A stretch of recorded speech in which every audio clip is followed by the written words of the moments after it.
Come in. Welcome. I'm E.G. Marshall. When you come right down to it, who has deceived you as often as yourself? It's so simple to do. You give yourself no argument. You are what you say you are. Whatever you wish, you can believe, whether it's inconsistent with reality or not. Self-deception is only between you and your conscience. But supposing you don't have a conscience. John, since I know you think the painting is valuable, I guess it's a fairly safe investment for me to make. Believe me, Jeff, that picture is not worth $1,500. It's not worth 15 cents. I lied about it. You what? But they trusted you.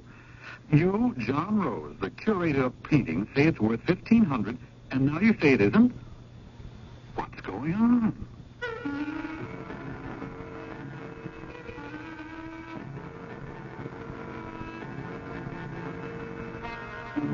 Our drama, The Gilbert Stewart, based on a story by Edith Wharton, was written especially for the Mystery Theater by James Agate Jr. and stars Gordon Gould. It is sponsored in part by True Value Hardware Stores. I'll be back shortly with Act One. Hi, this is Gregory Harrison, Dr. Gonzo Gates on Trapper John, M.D. Make the rounds with me on CBS Sunday night. We'll stop by and see Alice and the gang at Mel's Diner. But let me give you a free word of medical advice. Don't eat the chili. Next, we'll look in on the Jeffersons with a laugh to catch. Then it's Trapper John, M.D., starring Pernell Roberts and me. It's all on CBS television Sunday night, starting at 9, 8 Central and Mountain. It'll make you feel good.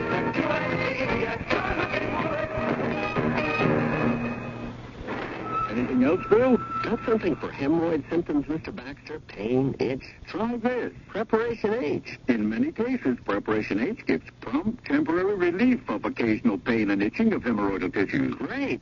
Actually helps shrink swelling of tissues caused by inflammation. I'll try it. Hi, Bill. How are you today? Fine. Thanks to your good advice. Doctor-tested Preparation H helps shrink hemorrhoidal swelling as it relieves pain and itch. Use only as directed.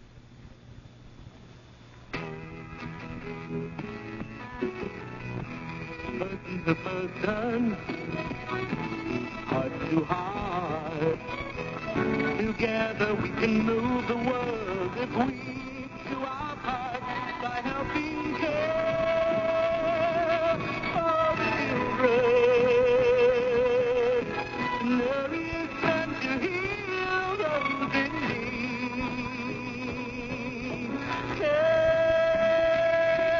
for the children of the world. If we help one needy child today through care, we'll change tomorrow for children everywhere.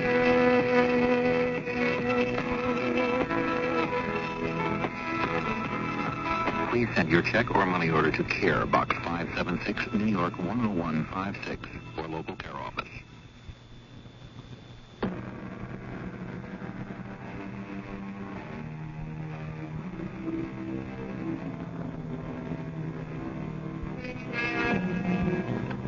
Terhune, Alabama has its own niche in the news as the birthplace of Grayson Terhune, who lived there, made millions out of cotton there, and died there.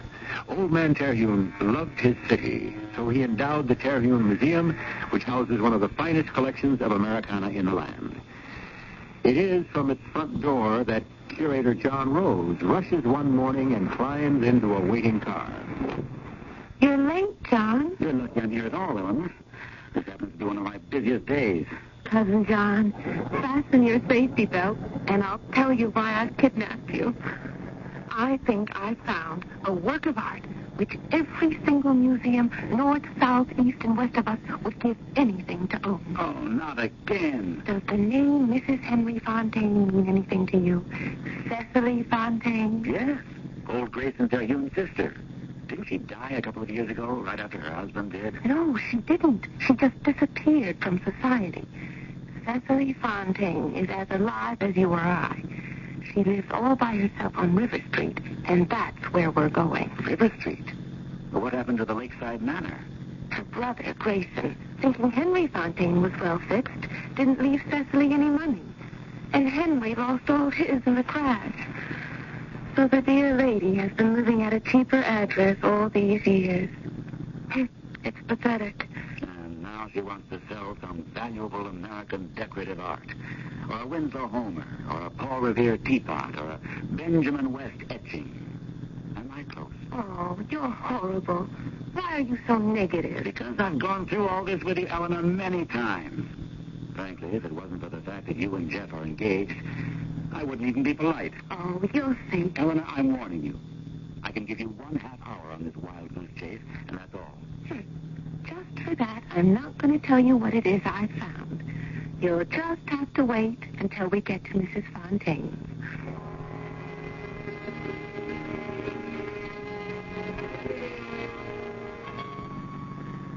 Don't tell me Mrs. Henry Fontaine lives in that house. It's enough to make you cry when you think for years she was the leader of Terhune society. Her husband left her nothing? Nothing but what you're going to see upstairs. So shabby. The end of an era. All right. Let's get it over with. Maybe I should tell you what you're about to see. It'll put you in a better frame of mind. Cousin John, it's a Gilbert Stewart. A portrait of George Washington as a young man. Now, what do you think of that? As a young man? And the reason I think it might be for sale is that Mrs. Fontaine told me, in confidence, she may have to leave this rundown place this month. Of course, no one wants to take advantage, but what can you do? I'll lead the way. She's expecting us.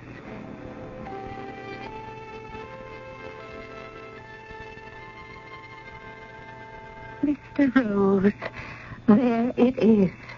Gilbert Stewart. What did I tell you? Isn't it an exquisite work? Oh, I wouldn't use the word exquisite in describing this school of painting, Eleanor. It's a fantastic likeness of George Washington. I've never heard of Gilbert Stewart painting Washington as a young man. It's always a privilege to be in the presence of great masters. What do you think, John? Oh, Mrs. Fontaine, it is quite, extraordinary. Well, now, you keep studying that portrait, Mr. Rose, and I shall make us all some tea.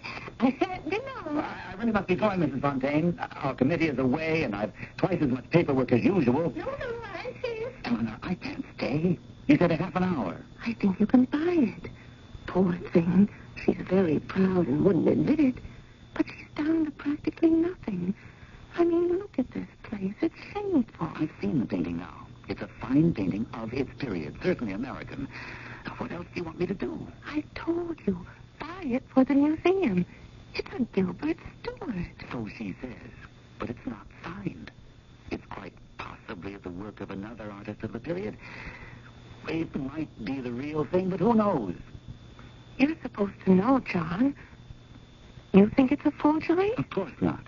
It's unsigned, but it is obviously an original painting. But how could I know whose work was being forged? Well, many painters never sign their work. True, but not Stewart. Eleanor, look, I appreciate the trouble you went to, but I don't have the time to stay. Now, would you apologize to Mrs. Fontaine and tell her... Here we are. The kettle is still boiling, but I thought I'd bring in the cups and saucers. Oh, I see you're still gazing at my masterpiece, Mr. Rose. My cousin was saying it's too bad the painting's not signed. That's perfectly true. If it had been, I don't think my husband could have afforded it even then. Oh, today it should be worth $1 million. Well... perhaps not $1 million. Did I tell you it's permanent, Mr. Rose? I was just saying to Eleanor, my time is limited, so if you will forgive me, I must go. I'll make it a point of coming back some other time. Oh, you're not leaving before we've had tea. I have to. My committee's away. I wish I didn't have to, but I must. Well, I realize how busy the curator of our splendid museum must be. But before you go, could you give me... I don't know how to put this. Mrs. Fontaine, would you like John to give you an idea as to the painting's value? Value? Oh, no, no one could know its value quite as well as I who live with it. Of course. I agree. But it might be interesting to hear, as a mere matter of curiosity. Now, what estimate would you put on it? John, what would you say this Gilbert Stewart is worth? A rough estimate. the picture would, of course, be worth much more if it were signed. Oh, I think we can agree to that. Museums are reluctant to purchase the unsigned. But just as a matter of interest, what value would I place upon it? Well, as it is, a conservative estimate of somewhere in the neighborhood, give or take, I would say $1,500. I could never, under any circumstances, consider even for a moment the possibility of parting with the painting at such a price. I can understand. $1,500. My husband, Henry, purchased this Gilbert Stewart for me when we were on our honeymoon. What makes it so priceless to me personally is that Henry himself looked exactly like George Washington as a young man.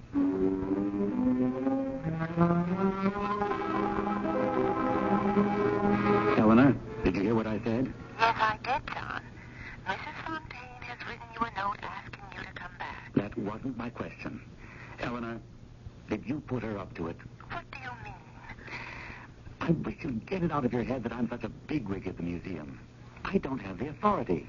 John, if you made a valuable acquisition, they'd be happy to give you the authority. Now, when do you plan on seeing her? Tomorrow, if I can't put it off. Oh, don't put it off. Cecily Fontaine is getting quite desperate. She's too proud to say anything, but that's it. All right, I'll see her. But I make no promises.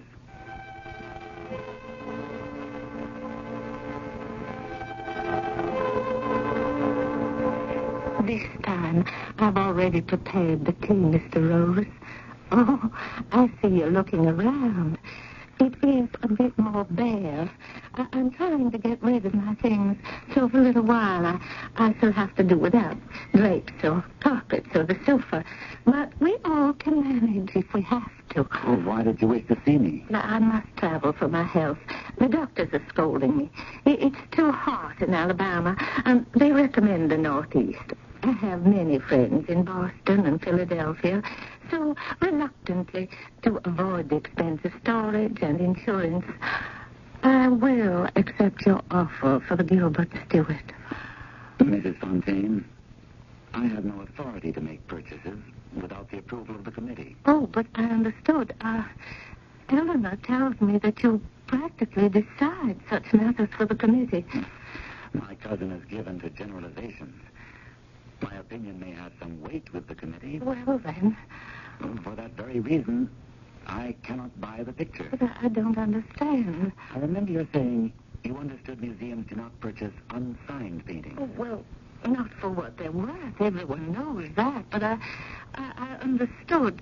Well, the price you named, it is a misunderstanding, then. I would say so, yes. Well, of course, if there is anyone else, if you know anyone who would care to see the painting, I should be most happy. Certainly, Mrs. Fontaine. I'll make it a point of asking around. Oh, may I heat up your cup of tea with a bit more? Yes, please. I shall have to leave here, you know, if nobody cares to have it.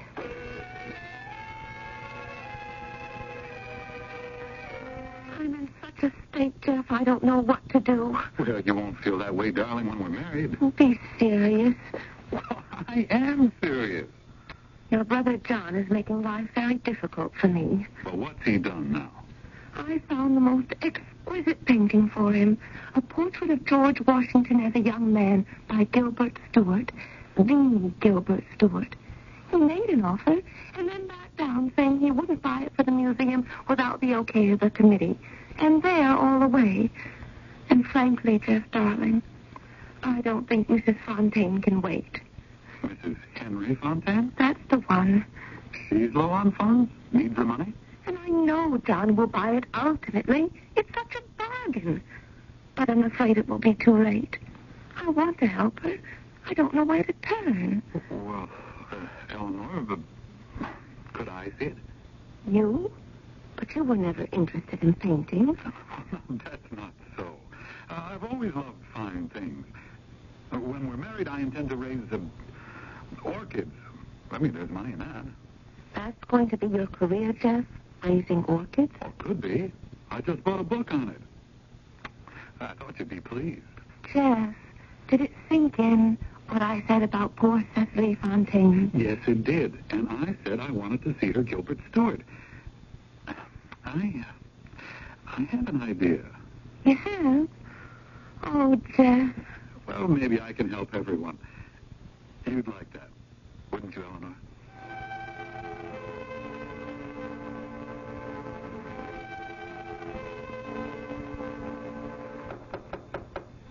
Come in. Good afternoon, John. Have you got a moment? Oh, come in, Jeff. Why not? I'm surprised to see you. Museums aren't exactly your beat. John, I want to talk to you about Mrs. Fontaine's Gilbert Stewart. What did you say? Mrs. Fontaine's Gilbert Stewart. It's a remarkable painting, isn't it? You seen it? Well, Eleanor was nice enough to get Mrs. Fontaine's permission, and we went to her. The whole story of how she got it's so great. Don't you think so? Uh-huh. I mean, her husband buying it as a wedding present on their honeymoon. I mean, it breaks your heart that she has to get rid of it. Well, especially since Henry Fontaine himself, when he was alive, looked just like George Washington as a young man. So she told me, Jeff, yes. Of course, she can't remember exactly where old Henry bought it, but I shouldn't think it matters much. I mean, it's still pretty valuable. Yes, she thinks so. Well, that's why I sort of want to consult with you, John. I mean, Eleanor says you valued it at $1,500. I did say that, roughly speaking. Well, now, I know that that's a low valuation based on the fact that the painting isn't signed. But the thing is, John, if the painting's really good, I know one shouldn't take advantage of it. I mean, it's obvious Mrs. Fontaine is in a tight spot, needs the money, and I wouldn't want for a minute to do that. My dear brother Jefferson, could you put that into a simple declarative sentence? Well, I was thinking of buying the painting myself. Well, that's why I came to see you, John.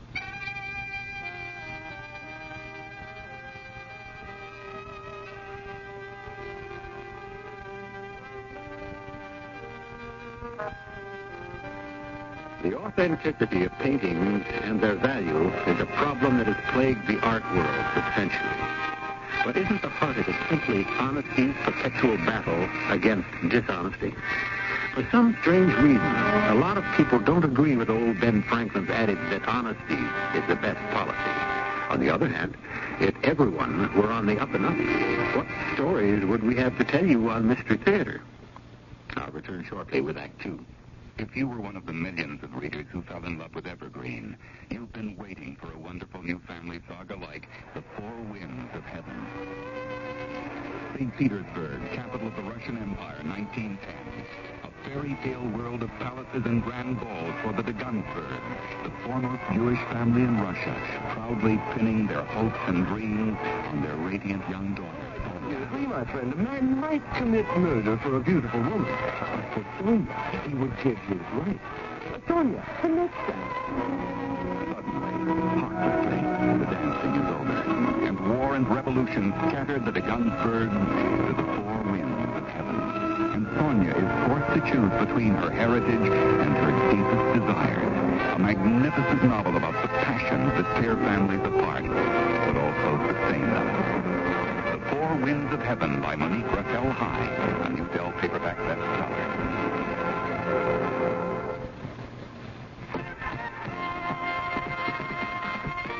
Helping you to get a fair share for the job that you do. Helping to make it right, shedding a little light. Someone cares about you. Hi, this is Lola Falana. You know, the federal minimum wage is $3.10 an hour for most workers. That's right, $3.10 an hour.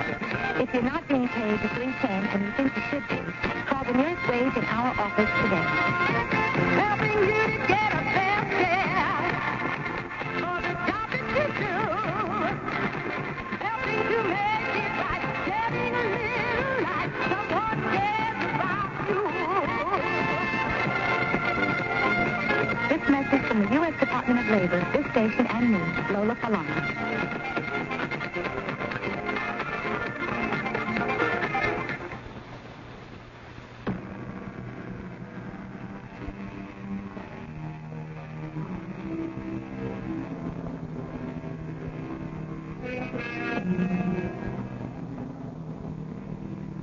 Small museums endowed privately by one person, open to the public, are everywhere in the world. This one, the Terhune, in a town of the same name, built by a man of the same name, prides itself on its Americana. The curator of paintings is John Rose. His younger brother, Jefferson, is about to make the biggest mistake of his life. Am I right about that, John? Yes, that's what I thought at the time. Jeff really hadn't got a start in life. He was in love, but that didn't put his feet on the ground. He knew less than nothing about art, but he had a good heart and was pretty good at saving his money. What he was best at was his love for Eleanor, who just happened to be our fifth cousin. I'm not doing this for love, John. Well, yes, I guess in a way I am. Jeff, you're making a big mistake. Don't buy that painting. Well, I can just about scrape together $1,500 to give Mrs. Fontaine for Gilbert Stewart. Well, just about. And I want to. But before I make her an offer, I want to be sure I'm not standing in the way of her getting more money for it. You don't even know this woman. You're doing this because you think it'll please Eleanor. In a way, yes. I know it sounds absurd. It isn't the kind of thing I'd normally go in for, but in this case, I'm glad to do what I can. You know the circumstances, that poor lady. Anyway, knowing what you think of the picture, I think it's a pretty safe investment for Eleanor and me. Jeff, will you listen to me?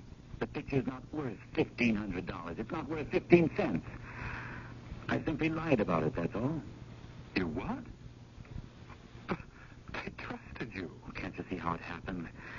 I realized that the poor woman's pride and happiness hung on her face in that picture. Her husband bought it for her on their honeymoon. And heck, Henry Fontaine was a wealthy man at the time. Was he dumb enough to be taken in? Or was he at heart a cheapskate? How could I open up that can of beans? Oh, I don't know what Eleanor will say. I tried to tell Mrs. Fontaine. You've met her. She may be an old battleship rusting in dry dock, but she's still a battleship.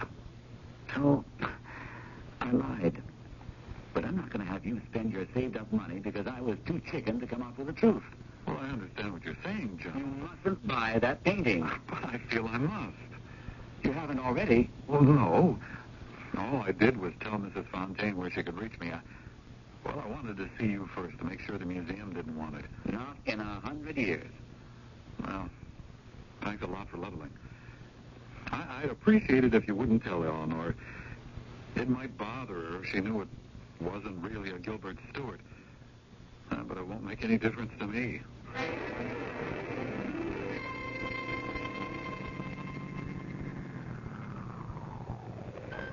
Gary, wait for me here, will you? I'm on the trail of a painting for the museum, and we'll be leaving here to go back the moment I get it. Okay? Yeah, sure, Mac. I'll wait.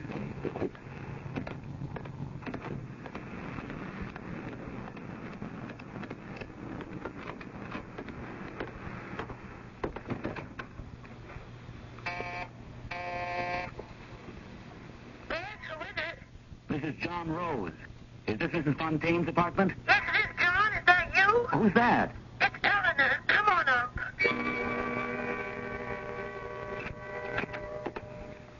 Eleanor. Where's Mrs. Fontaine? I don't know. When Jeff and I showed up this morning, she was gone. The place is empty. Where did she go? She didn't tell me. So Jeff didn't see her either. No, when she wasn't here, he left. I'm relieved. Thank heaven. Why? He wanted to buy the Gilbert Stewart. I thought I detected a little prompting from the wings. What's that mean? You had no right to encourage him to buy that painting. Why? Do you have some kind of exclusivity? You turned it down. I'll get it. At least they haven't taken the phone out. Hello? Hello, who's this? Jeff? It's John. Oh, hi. Does Eleanor still happen to be there? Yes, she's here. Listen, Mrs. Fontaine's not here. Everything's gone. Do you know where she is? Oh, no, I don't. Can I talk to Eleanor? Okay, hold on. Eleanor, I'm going to find the super. He must know where she's gone. See you. Hello, Jeff? It's Eleanor. Is John still there? No, he went downstairs. I know where Mrs. Fontaine is. She just called me. I said I'd be over to see her at her new place. Well, Jeff, why don't you come over here first? Okay. And we'll go over together. Now, let me have where she's moved to. I'll write it down. I beg your pardon, but I was looking for the superintendent. Oh, and I'm the superintendent. Mrs. Neary's the name. Are you looking for a room? Because we just have a nice one that's become available. No, I'm trying to find out where Mrs. Fontaine went. Do you happen to know? No, she never told me. But look, I'm an old friend of the family, and she has a painting which I'm interested in. Oh, sure, yes, that painting. I had to be so careful. She wouldn't let me carry it downstairs. She's gone. And you don't know where. Oh, thank you just the same. And if you should hear anything, I'll leave you my card, Mrs. Neary. If you do, please call me immediately. John, are you down there? End of the hall, Eleanor. Mrs. Neary, you know Eleanor, my cousin? Just knows where Cecily Fontaine went. She called him What did you tell him? to come right over here. Thank you, Mrs. Neary. Eleanor, I've got a million things to do today, but I don't want my brother in on this. Agreed? Uh-huh. You give me Mrs. Fontaine's new address, and I'll go over alone. When Jeff gets here, tell him, I don't care what you do or say, take him to the zoo, but just keep him away.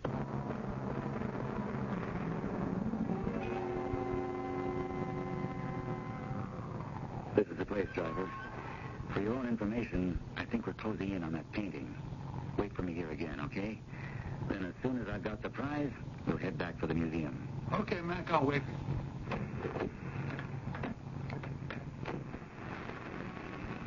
Mrs. Fontaine. Oh, Mr. Rose. Well, how did you find me? I was just going out to do some grocery shopping. May I tag along? Well, it would be a pleasure. I don't know this neighborhood at all, but I had to get a few things. Well, how have you been, Mr. Rose? Very busy at the museum? I really don't know where to begin. Oh, Mr. Rose, I quite understand. And you didn't have to come out all this way to apologize. But I did misunderstand, thinking the appraisal was an offer. As it is, I have the Gilbert Stewart with me, and I'm a little proud I didn't give it up. Last night, while I was packing, I had the painting propped up, and I was looking at it. And it was Henry and I just talking about things. He did look like that, you know.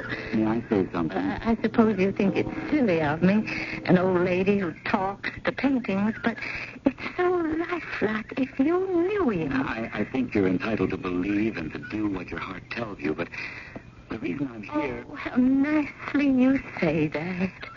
You must be wondering why I'm still in Terhune.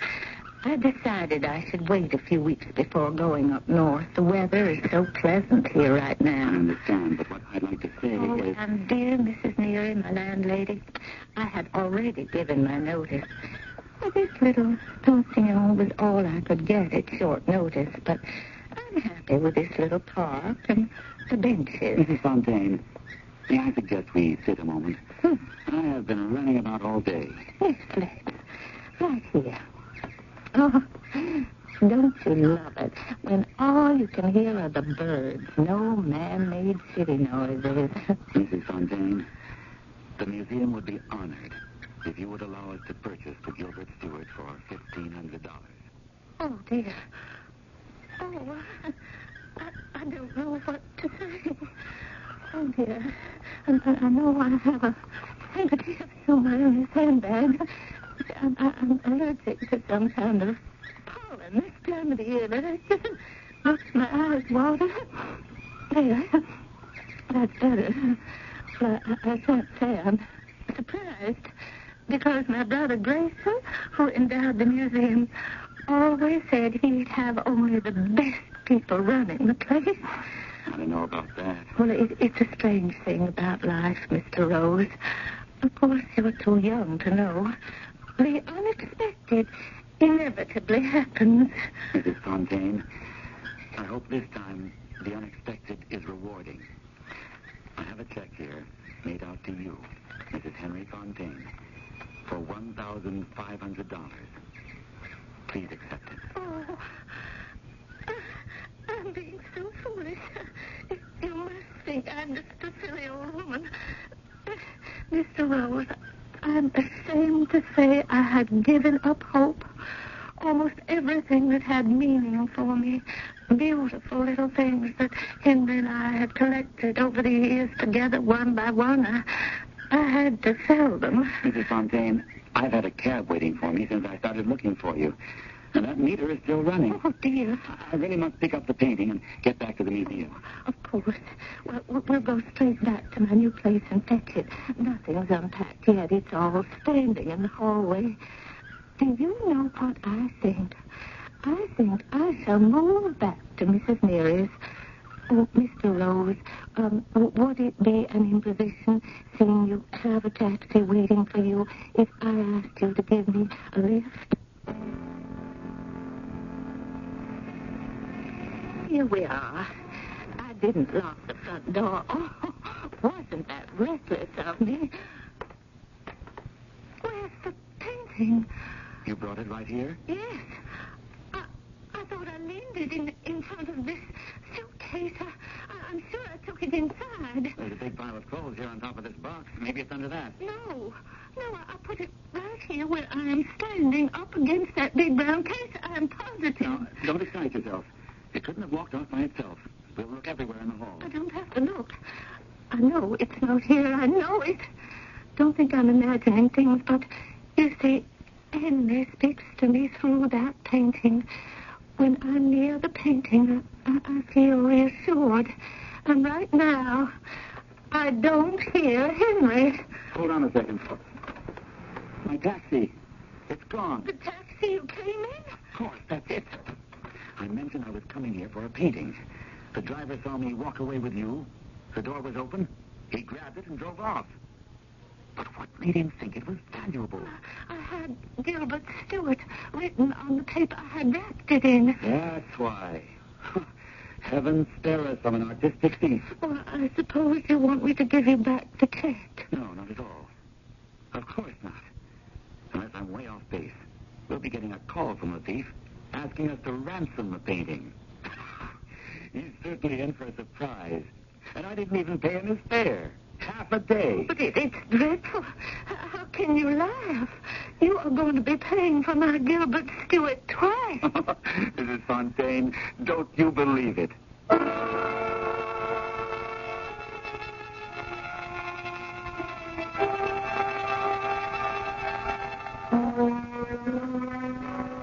What an interesting trick of fate it is that an unwanted object purchased in charity should be stolen. So often, opportunity makes a thief. This time, it would appear, the thief has done the victim a favor. I shall return shortly with Act 3. You can make light work of sweeping even heavy dirt with the help of an Empire outdoor push broom from True Value Hardware Stores. Hi, Pat Summerall to tell you their heavy-duty 18-inch outdoor push broom features sturdy Palmyra bristles designed to easily sweep wet or dry leaves, metal or wood shavings, mud, rubbish, or even light snow from your patio, driveway, or other rough surface. The bristles rinse clean and dry quickly after use. The super block won't rot, warp, or crack, and the two-position handle helps provide more even bristle wear. Right now, this Empire 18-inch outdoor push broom from True Value Hardware Stores is specially priced at just $3.99. It's just part of the wide selection of quality Empire brushes and brooms you'll find available at participating True Value Hardware Stores and home centers. And save gas you won't have to drive far for your hardware and houseware needs. If you're looking for values, service, and selection, you'll find it nearby at any one of the more than 5,000 True Value Hardware Stores and home centers nationwide. Winston Churchill, Albert Einstein, Nelson Rockefeller, Bruce Jenner, Thomas Edison, Leonardo da Vinci. These people, and many other brilliant, talented, creative people, overcame a form of learning disability. This is Pat Collins for the Foundation for Children with Learning Disabilities. There are over 10 million children in this country who are learning disabled, and they can be helped to overcome their learning differences. We owe it to them and to ourselves. Some of these children can be our country's future doctors, lawyers, artists, scientists, and politicians. You can help children with learning disabilities. Please send a contribution to SCLD, 99 Park Avenue, New York, New York, 10016. That's SCLD, 99 Park Avenue, New York, New York, 10016.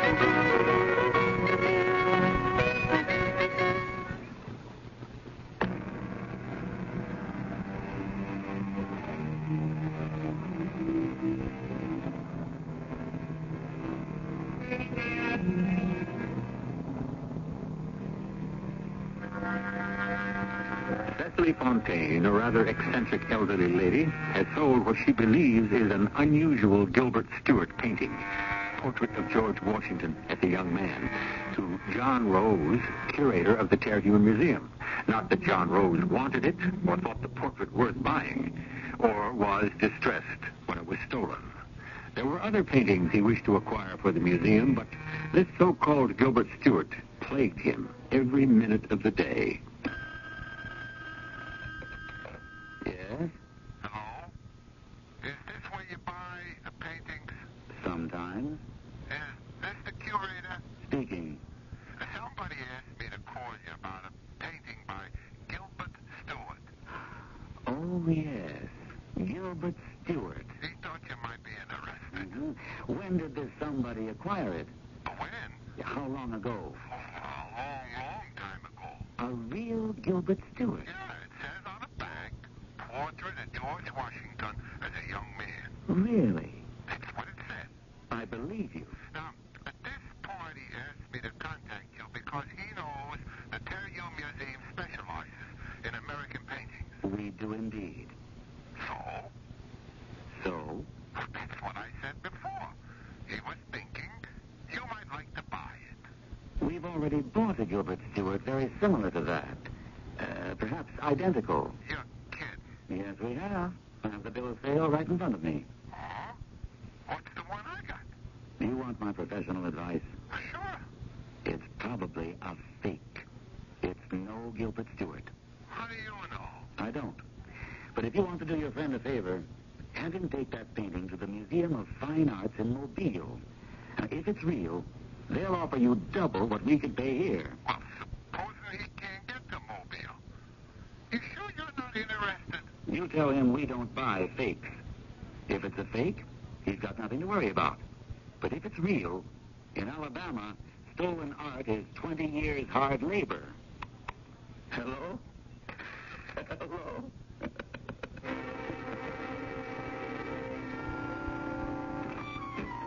John, I've got the most wonderful news. Eleanor, I'm really not up to wonderful news. Would you mind very much just going away right now? John Rose, I can't believe my own cousin would talk to me Eleanor, like... I'm expecting a very important phone call. I'm in the middle of some delicate negotiations. Oh, tell me. I've got to know. If I tell you, will you go away? Yes, I will. I'm working on a surprise for Alfred Crozier, chairman of the Acquisitions Committee. He'll be back in a few days. Now, I've got the inside track to a genuine Bartley Reynolds. The owner is a Reynolds. And yesterday, I made them an offer. If they accept it today, we're in. If that phone rings and it's a yes, I'm out of here and nothing flat, down to the attorney's office to sign the agreement. So please, Eleanor, be good to me and leave. It'll make up for all the trouble I went through with Mrs. Fontaine. Well, that's why I'm here. And so is Cecily Fontaine. She's here? I said I'd go in first. You know how shy she is. That woman's here? Mrs. Fontaine, he'll see you now. Oh, Mr. Rose, how splendid to see you again. I brought you a surprise right here in this package. It's the Gilbert Stewart. I went back to that house to ask if perhaps someone living there had seen the painting, picked it up, perhaps. And when I walked into the downstairs hall, there it was, just as if it had never disappeared. Mrs. Fontaine, would you, yes, hello, John Rose here. Yes, Mr. Reynolds. Just a moment, please. Ladies, would you mind very much going outside? Eleanor, it's that call I told you about. I'm going to unwrap the Gilbert Stewart, Mr. Rose, for just one last look at our first president as a young man. No, please, Mrs. Fontaine. I have a very important call, and I'm not able to hear. Mr. Reynolds, I'll be right with you. Mrs. Fontaine, please. Well, I know you're as anxious as I am. Mr. Reynolds, would you mind repeating that? Mr. Rose, Henry will be happy here, won't he? Oh, no, if you don't take Mrs. Fontaine out of this office immediately, I'm not going to be responsible. Mrs. Fontaine, John is delighted to have the portrait back, but I think we ought to go. Oh, Mr. Reynolds. Mr. Reynolds. Oh, great heavens almighty. He hung up.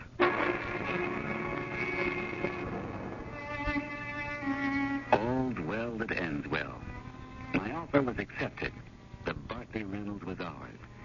Chalk a plus up for me so far as closure was concerned. But on the minus side was the $1,500 debit of that darn Gilbert Stewart. I had 2 days to dream up something. 2 days, and closure would be back. Hi, working late? Hi, Jeff. Yeah, it's working late. Alfred Crozier and some of the committee are due in, and I'm trying to get caught up. What's that in the corner? So you did buy Mrs. Fontaine's painting for the museum? Yes, I did. You're going to leave it there in the corner? With any luck, I can stash it away somewhere in the basement. John, I didn't get you in trouble, did I? Who knows? But if anybody did it, it was myself. Well, I can still take it off your hands. No, it'll work out. Oh, what can happen? I've defrauded the museum, A. B, since Mrs. Fontaine had to be kept from starving, I decided the rich museum could afford it better than you, Jeff. Oh, boy. The awkward part is that they do trust me, and I do have full power to buy for the museum. Fortunately, the committee is mostly well-to-do and good-hearted men who don't know art. The one exception is Albert Crozier. If he finds this painting and starts asking me questions, I may have to join you in one of your business ventures. Oh, good to see you, John. Mr. Crozier, we've missed you. When did you get here? Last Saturday. Oh, a good trip? Oh, not bad. I did France and Italy, found a few items that I'd like to talk over with you. I see you've picked up a painting or two since I left. Well, the Bartley Reynolds seemed too good an opportunity to pass up, especially since the French government was after it. I think we got a bargain. I congratulate you. Now, tell me about the other painting, the Gilbert Stewart. I never said it was a Gilbert Stewart. No, of course not. There is Gilbert Stewart written on the frame, but I saw on the back you'd modified it too. American portraiture, 18th, 19th century. Well, now, what about it? Where did you pick it up? I paid very little for it. $1,500, I think. Have you seen it? Oh, yes, I have. And I thought if you had a moment, we could go down to the basement together and have another look. You know, if I hadn't heard about it from another source, I never would have found it. Well, this is the first time I've seen you since you're back. We don't generally keep new paintings in the basement. If I didn't know better, I'd say that you'd been hiding it down here. Why hasn't it been hung, by the way? I'm waiting to have it cleaned. What do you think of it? Well, a Gilbert Stewart. Well, just what you do. It isn't a Gilbert Stewart. How silly of me.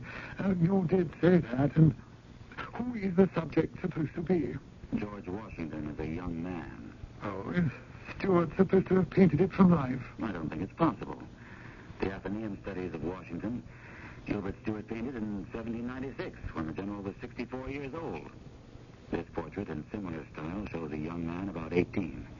Now, why would Gilbert Stewart want to paint a young Virginian whose only fame at 18 was as surveyor for Culpeper County? But you call it a painting of the same period? I'm not even certain it's of the period. What are you certain of? That it's a darned bad picture. Exactly. Well, that's all we wanted to know. We? The committee? Yes, the committee. You see, John, if you hadn't been certain it was a darn bad picture, our position would have been a little awkward. Our curator of paintings not being able to distinguish good from bad and so on. I must be particularly obtuse today, but I can't understand what you're getting at. Oh, you will, John. I ran into your cousin Eleanor on Sunday. I shouldn't say ran into her. She came up to the house and insisted on seeing me. Seeing she located a silver chafing dish, 18th century, she thinks we ought to buy. And she told me, John, under what conditions this painting was purchased. Why, Helena doesn't know anything about the conditions. She wasn't there at the transaction, nor does she know my opinion of the picture. Are you quite sure she doesn't? I don't know exactly what she knows. As soon as I saw it down here at the basement Saturday, I knew that it required some explanation. This, pseudo Stewart. You might have come to me. I was home all Sunday. I was going to speak to you first thing Monday morning, but, as I say, your cousin came to the house and she knew all about it. Oh? In fact, it was giving her sleepless nights. I'm glad to hear that. But I slept like a baby. After all, we can't forget Mrs. Fontaine is the sister of Grayson Terhune, who founded and endowed our museum. That her husband should have lost everything and passed away is unfortunate.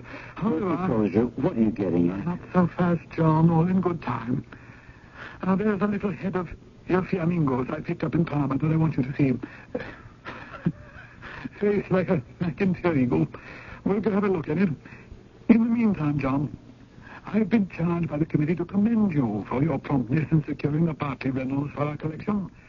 If you hadn't been wide awake, we'd probably have lost it. Mr. Crozier, I don't see how that alters the case of my using museum funds as I did. The case? I bought Mrs. Fontaine's Gilbert Stewart because I thought her situation was desperate. And I couldn't raise $1,500 overnight myself. What I did was indefensible. And I assure you the money will be refunded. The money's already been refunded.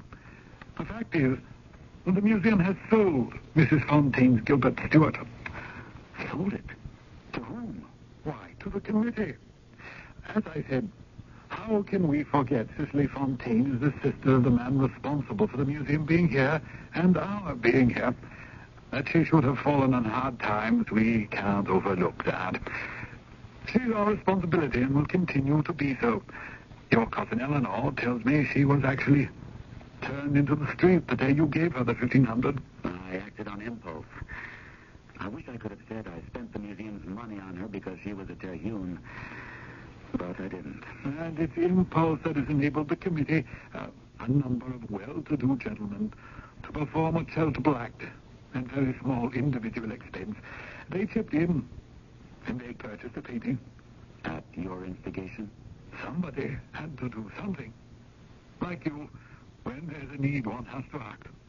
It is very charitable, especially from those who love art. What in heaven's name are they going to do with that fake? Just look at it. Well, and in slight recognition for securing the Bartley Reynolds at a much lower figure than we would have spent, we beg you, the committee begs you, to accept the gift from all of us of Mrs. Fontaine's Gilbert Stewart. We've all had a look at it, and we agree, John. The portrait of George Washington as a young man looks a great deal like you.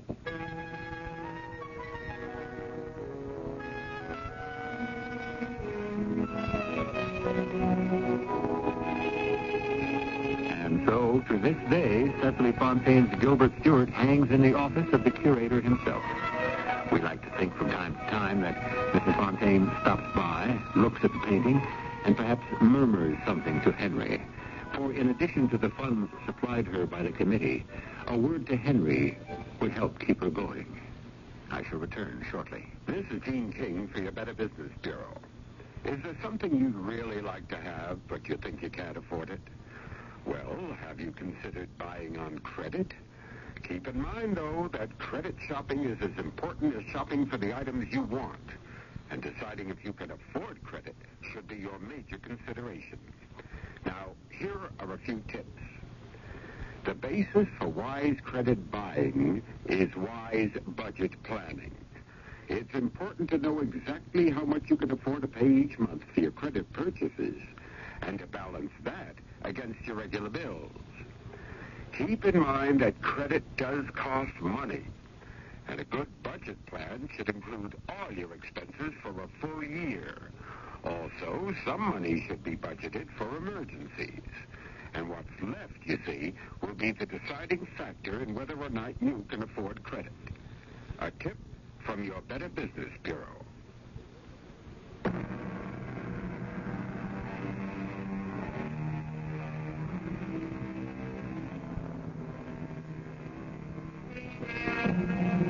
going to apologize before proceeding. When the curtain was about to rise on today's Mystery Theater presentation, I steered you wrong. I said this story would be about self-deception. It wasn't. It was all about hope. Of course, we must remember that some say hope is a more gentle name for fear. Our cast included Gordon Gould, Carol Teitel, Tracy Ellis, and Lloyd Batista. The entire production was under the direction of Hyman Brown. And now, a preview of our next tale. The king is not to be disturbed. Not for his son. Those are my orders. Sentry, if you wish to preserve your life, you'd better show me the way to the king's tent. I'll show you with my sword. You stupid soldier. I'm coming down from my horse.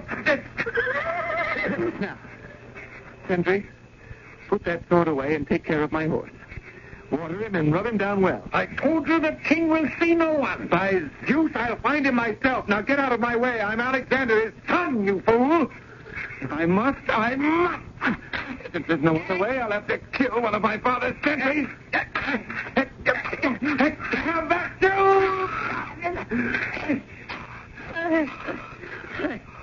I'm dying. Safe passage to the other world, you stupid man. This is E.G. Marshall inviting you to return to our Mystery Theater for another...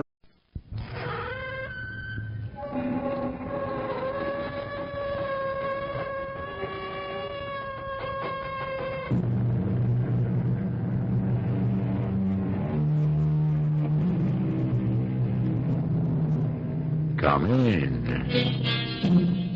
Welcome. I'm E.G. Marshall. Man, wrote Voltaire more than 200 years ago, is the only animal who knows he will die. But man does not, and never has, accepted this dire bit of knowledge, not completely. He struggles still to discover or invent some reason to believe that he is immortal. That, however altered, he will nevertheless live on forever. And that is why, centuries ago, ghost stories were born. You must appease the god Hermes. But my daughter... Pacify the Eumenides. What of my daughter? Reconsecrate the temple. All pollution must be removed. My daughter, what of her? Your daughter cannot be laid to rest within the boundaries of this city. She must be taken outside these walls and buried there.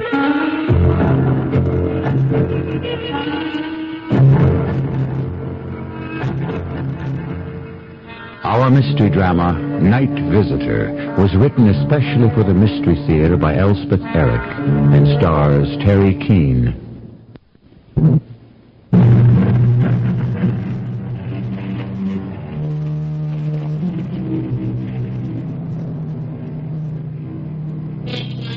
It's possible that the cavemen sat around the fire after dark and told stories of strange shapes they had seen and awful sounds they had heard, and wondered aloud if their ancestors were trying to get in touch with them. We can't know for sure because they could not record their experience. But a ghost story from the 4th century before Christ has come down to us. Its setting is Macedonia, and we have given our adaptation the title of Night Visitor.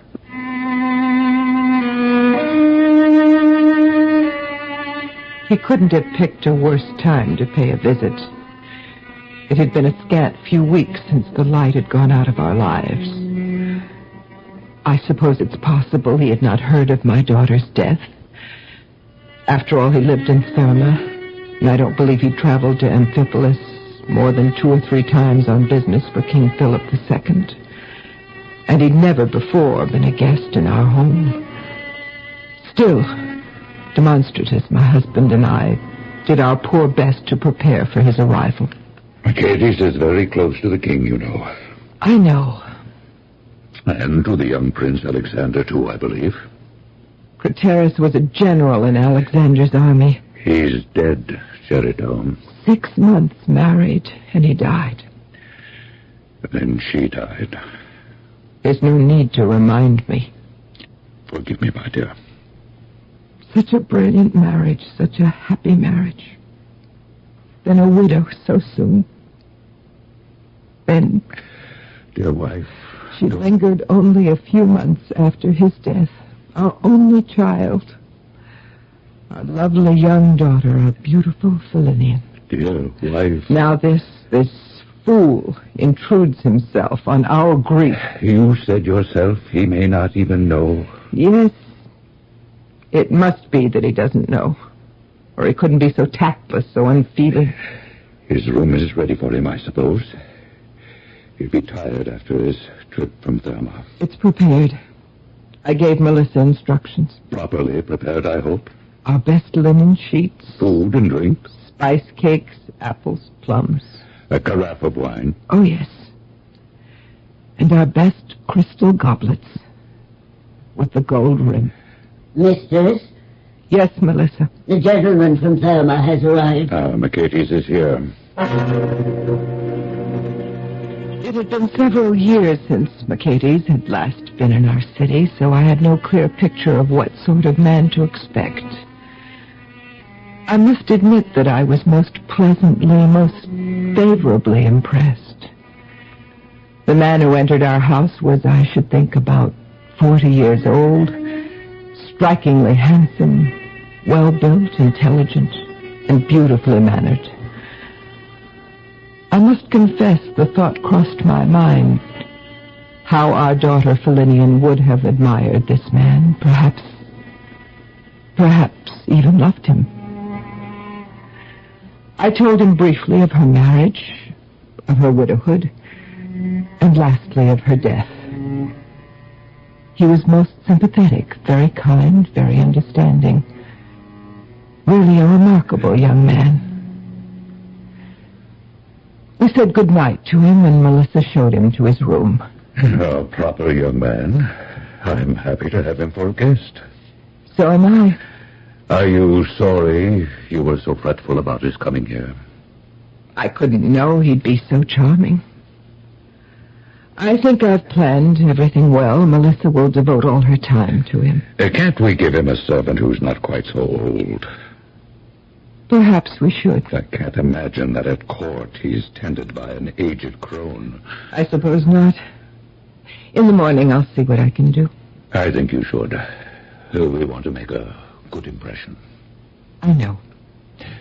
Well, are you ready to retire? What's that? It sounded like Melissa. What kind of... Mistress! Master! Melissa, what is it? What's possessed you? Come in, woman, come in. What's frightened you? Demonstrative. Some wine. Up there. Where? Where? His room. Here, drink this. Whose room do you mean? The gentleman. The one from Thelma. Mercedes?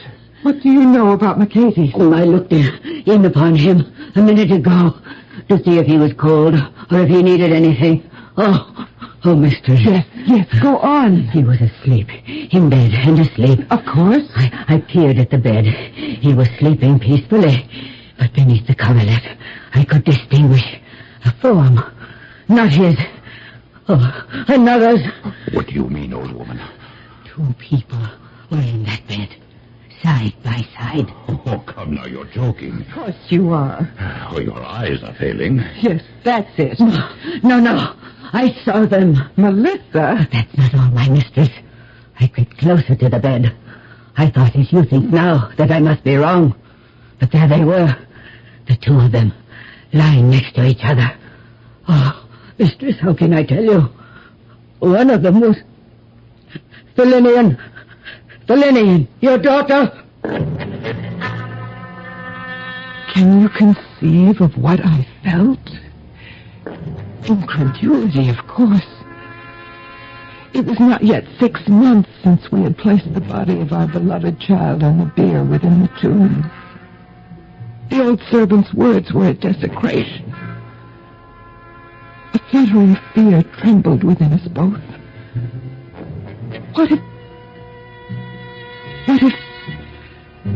something between disbelief and anxiety and a desire to quiet the old servant, something made us decide that one of us should accompany Melissa to the bedroom where Mercedes lay with... With whom? With what? It was decided that I should be the one. I think you were losing your senses, Melissa. You stay. I'll go in. Yes, mistress. It's true. There are two of them. You see. Mercedes and a woman. Go closer. Close to the bed. Yes. A woman. Fellinian. No. Not Fellinian. Yes. It is she. But it's impossible to tell. It is she. The room is so dark. Her hair, her skin, her night dress. I can't believe. Believe. It's not my daughter. It's not Fellinian.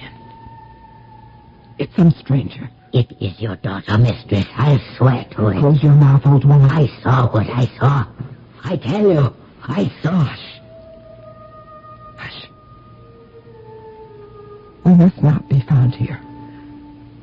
My husband is waiting for us below stairs. Come.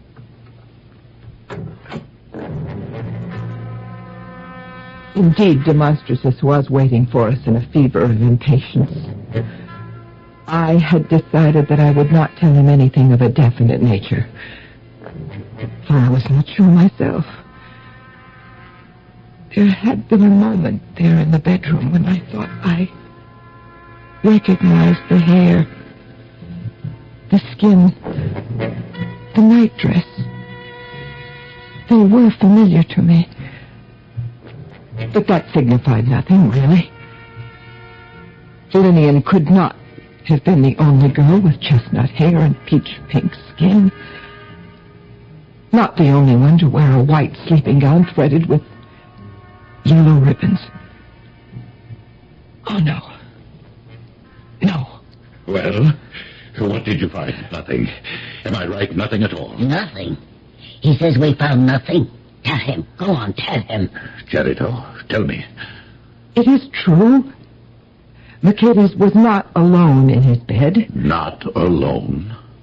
There was a woman. Fellinian? What? No. Someone who looked somewhat like, who could conceivably be mistaken for her. The hair, the coloring, the clothing. It was Fellinian. Be quiet, you crazy old woman. I knew her from the day she was born. I watched her grow to womanhood. I tended her in the cradle. I guarded her at school. I cared for her till she married and left me. I know her, head to foot, body and soul. Her life has been so interwoven with mine that I could not fail to recognize her if I met her in hell. Stop your ravings, Melissa. Our Fellinian lies on her bier in the tomb where we placed her. She has left it. She has escaped and found her way into this house, into his bed. I forbid you to speak another word. Do you want to be dismissed from our service? Do you want to beg bread on the streets? I saw what I saw. Go to bed, Melissa. You're tired.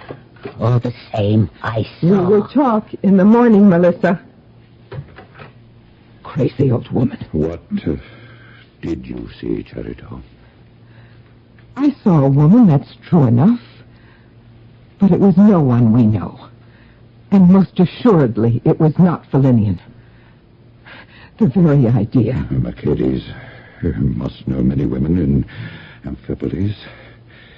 He must have stirred more than one feminine heart in the past. It could have been some woman from our streets. What are you going to do about it? Well, nothing. But you must do something. What would you have me do? Do I ask him? Ask him who invaded his bed in the middle of the night. Demonstratus. It could have been anyone. Mercedes is an attractive man, so virile, so handsome, so distinguished. It would be a simple thing for him to plan an assignation. Nevertheless, it was in my house that he carried it out, and I mean to confront him with it in the morning. No. Are you afraid, Cherito? Afraid of what I might learn? Yes, it was true. I was afraid. A nameless, gnawing fear twisted my bowels. A haunting anxiety about what might lie ahead for all of us. And a terrifying suspicion that Melissa was not fabricating, nor was she deranged.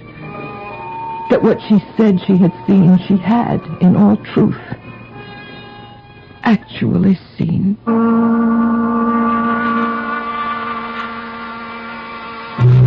Arthur Schopenhauer, who died in 1860, was a renowned German philosopher, well known for his pessimistic views of the nature of man.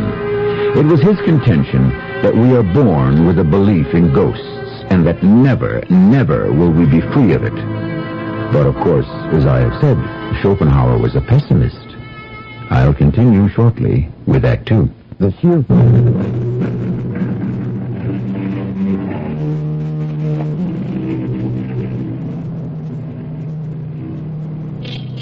Each of us, it's safe to say, has at some time lost a loved one. Our memories combine with our sense of loss and deprivation in a huge effort to bring them back to us. There are moments when it even seems that our love and longing must be strong enough to accomplish this. But what if it were true? What if we truly possessed such supernatural power? It's enough to scare us to death. It was the king himself who had suggested that I spend my 3 days in Amphipolis with Demonstratus and Cherito. True, I remembered them from times past, an agreeable couple with a well-run household and most excellent food and drink.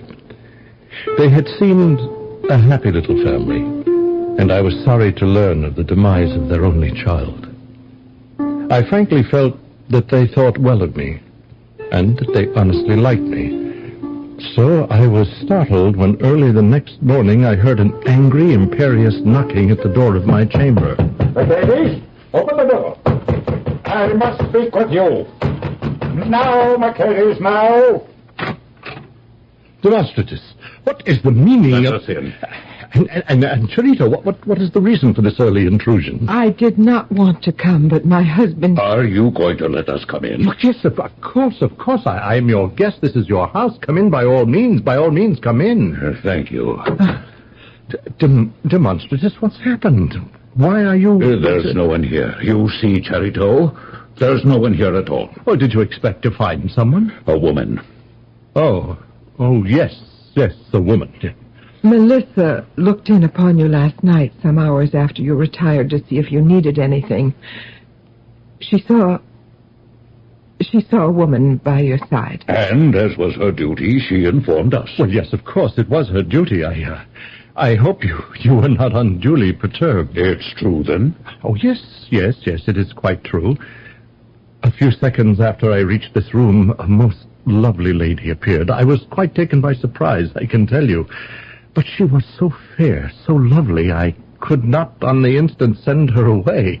You understand. Go on. And besides, she told me with such passionate sincerity that I could not disbelieve her completely, that she had loved me for years. It was someone you knew? To my knowledge, I had never seen her before. I did not press her for her name. She was clearly a lady of breeding and distinction. And she begged for my love, and I gave it to her. Forgive me if I violated your hospitality, but I was sorely tempted, and I succumbed. All of that is understandable, Mercedes. Perhaps forgivable, too. I thank you for your tolerance. Where is the woman now? Well, when I awoke this morning, when you and your wife came knocking at my door, she was gone. Sometime during the night, she went away, or was spirited away. What? Why do you say that? Why do you say she could have been spirited away? Why, because both her arrival and her departure were so mysterious, so completely out of the ordinary, so unconventional. She was a spirit? A ghost. Is that what you think? Oh, no. I meant nothing of the sort. This was a real woman, a woman of this earth, of flesh and blood. Why do you think she... Of what are you accusing me? Mercedes, my friend, you had best sit down while I tell you what is suspected.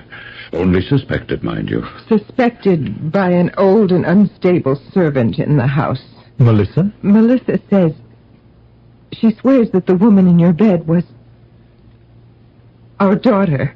Your daughter? Our Felinian. But your daughter is dead. You told me last night that... Mercedes, after Melissa told her story of what she had seen... Or thought she had seen. I myself came into this room. The woman in your bed, though there was little light to see by, still, the woman did bear... I must confess it in the name of truth.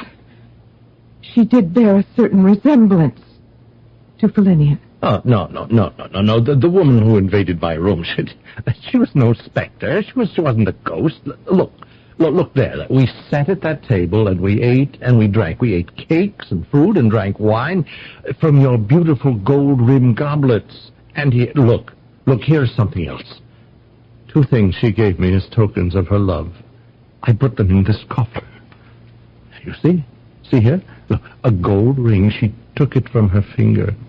And a gold belt from around her waist. Oh, no. Oh. No. There, you see, these are gifts from a tangible, a palpable woman. that was no ghost that visited me. Well, you do see, don't you? Mercedes, that ring, that belt, they were worn by our daughter, Felinian, during her lifetime. I can't believe that. No. And they were buried with her in her tomb. The ring upon her finger, the belt around her waist. But then somebody robbed the tomb. Yes, of course, that's it. Somebody broke into the tomb and stole the gold trinkets from her poor dead body. And somehow they came into the hands of my night visitor. Of course that's how it happened. Now, don't you see? I suppose it's possible. Well, of course it is. Can it be proven? Oh, yes. Yes, I think it can. Can you prove it? Well, no, not by my efforts, perhaps. But look, it comes back to me. Now, during the night, this woman whispered to me that she would return. Yes, she promised that she would return each of the 3 nights that I slept here in your house. That she would come to me at the same time. Now, if you and your wife will hide yourselves outside the door, you will see her when she appears. We could do that. Yes, but do not stop her from entering. Let her come in. If you fill the table with fruit and cake and wine as you did before, you will see that she is human, that she is alive, and she is a true woman. She is no ghost. And she is not your daughter. At long last, they were persuaded. They believed in my sincerity. And I was sincere. Oh, believe me, I had no wish to injure these good people in any way whatsoever. I wanted to satisfy them beyond their slightest doubt that my night visitor had been a living, breathing girl. No spirit, no phantom. What I did not tell them, what I could not bring myself to tell them, was that my visitor had whispered her name to me at one moment of that delirious night. And that name was Felinian. Now I was determined that they should convince themselves of what to me was incontrovertible, that the woman was wholly human. And it was with eager anticipation that I awaited the appointed hour of the next night, knowing that Demonstratus and Cerrito lurked in the shadows outside my door. Mercedes, my love. Is it you? Who else should it be? My dearest heart? No one. Did I not promise you that I would visit you here in this room each night you slept here? Yes. Then light a light. Let me see you. And you, look at me. We will gaze upon each other across this little table. Oh, look here. Cold meats and bread and grapes and the finest brandy we could wish. Sit there, my sweet love. There's your glass. And mine. Now, let me fill our plates. Tell me something. Anything. Whatever you want to hear. Oh, there are things I want to hear. And there are things that I do not want to hear. Your plate, my darling. Thank you. Now, ask me whatever interests you. Last night, you told me something. Many things. I told you many things. But one thing in particular. And what was that? You told me, you said that you had loved me for a long time. Oh, yes, a very long time. How long? Since I was quite a young girl. Where did we meet? We're here. Here? Here in Amphipolis. You came on business for King Philip. Yes. More than once. Yes, several times. But I knew from the first that I loved you. Would always love you. Love you till my death and beyond. The second time I saw you, my love grew. And the third time, you were so fixed in my young girl's heart that I knew nothing could alter or stifle the love I bore you. Not even marriage to another man. You married? Oh, yes. I was nearly 20. My parents arranged it. Who was the man you married? No, he was very distinguished. A good man. A kind man. He was a general. Very high up in the army of King Philip. Perhaps you knew him. Well, what was his name? His name was Curator. And what happened to him? Well, he died. We were married a scant 6 months before he died. That must have made you very unhappy. I grieved for him, yes. And then? And then? Then I died too. But you are here. My love for you had never died. It burned as fiercely as ever. My violent, my passionate, my unsatisfied love. And when I knew that you would spend 3 nights in my parents' house... Forgive me. Where are you going? Come back! Demonstratus, come in. Mercedes, no! Traitor! We don't want them. Come in, both of you. She is here. No, we don't need them. Lillian, my daughter. Is it you? She's come back to us, Demonstratus. Our daughter has returned from the grave. Oh, dear child. To have you back. Oh, the gods are kind. Let us embrace you, dearest girl. Stay away. Stay apart from me. Lillian. Do not approach me. Do not come near me. But we love you. What do you know of love? You doubt that we love you? You are cruel. Cruel and unfeeling. My child, what are you saying? I came here by the grace of the gods. They allowed me 3 nights to spend with the man of my young heart. But you could not permit that, could you? You could not grant me my 3 happy nights. Oh, Lillian. I meant no harm to anyone. I did no harm to a single soul in this house. But you, Mother, and you, Father, with your meddling... Meddling? Yes, your meddling. Your audacious interference. Your bungling. You have destroyed the most sacred wish of my heart. And now... Yes, my daughter. What now? Now must I return to the shadowy place appointed for me. Now at last, it is over. Over at last. Lillian, what is she? She is dead, Charito. Dead? Is that true? Yes, my dear wife. Our daughter is dead. Once again, she is dead. The body of the beautiful young woman lay stretched to its full length across the bed. Her parents threw themselves upon it. The house was filled with sorrow and confusion. Flinian was dead, and I shared the grief of Chirito and Demonstratus as best I could. But a question crowded my head and infected my thoughts. When had she been alive?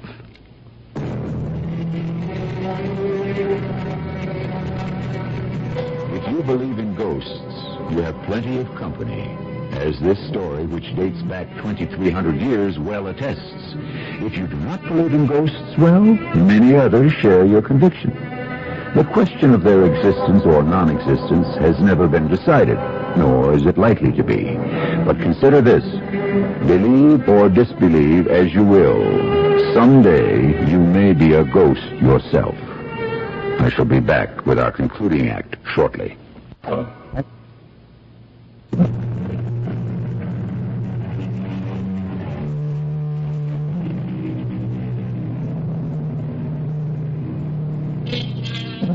Let's be honest.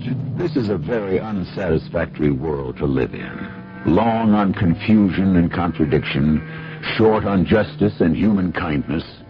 Is it any wonder we long so ardently to turn away from it, out of disgust, despair, or simple boredom? But where, towards what do we turn in our extremity? Why, to the mysterious, of course, to the land of the unknown, the unknowable, and the strange creatures who inhabit it. They are good people, I guess, and kind enough in their way, but they are stupid. On the other hand, a slave, unburdened by possessions or position, happily deprived of aspiration and ambition, limited to menial work that any fool can accomplish. A slave like myself is free at all times to observe and reflect on the riddles and enigmas of life, both here and beyond. This is a freedom which I, in my bondage, cherish above all else. While the household was racked with grief over the second death of the beautiful Selenian, I took it upon myself to seek out Hylas, the greatest diviner among us. What brings you here, Melissa?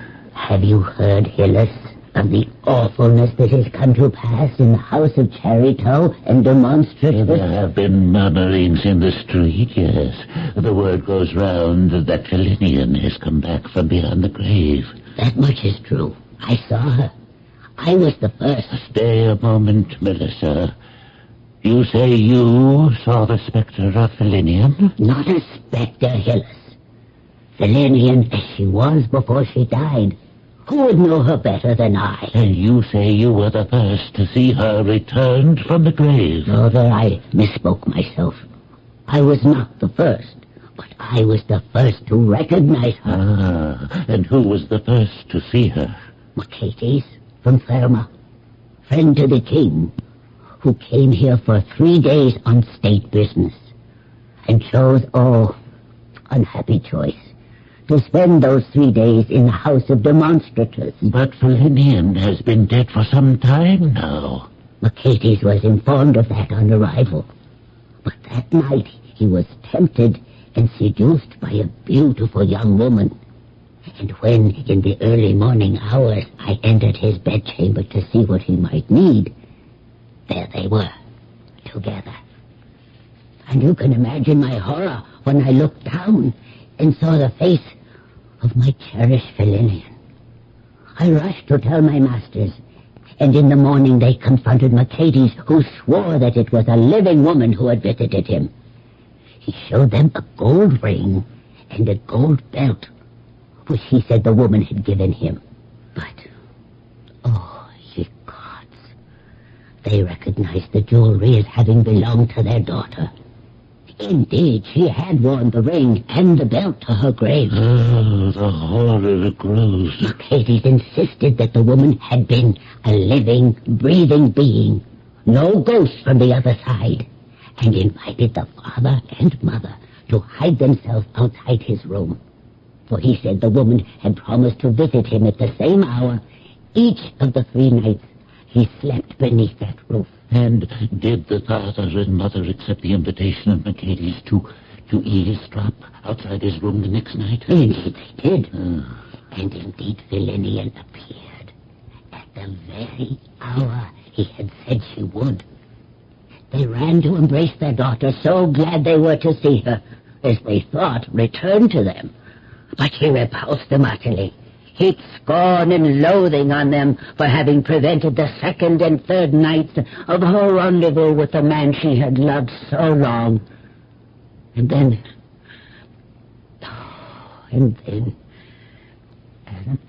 Melissa, then she fell upon the bed and died.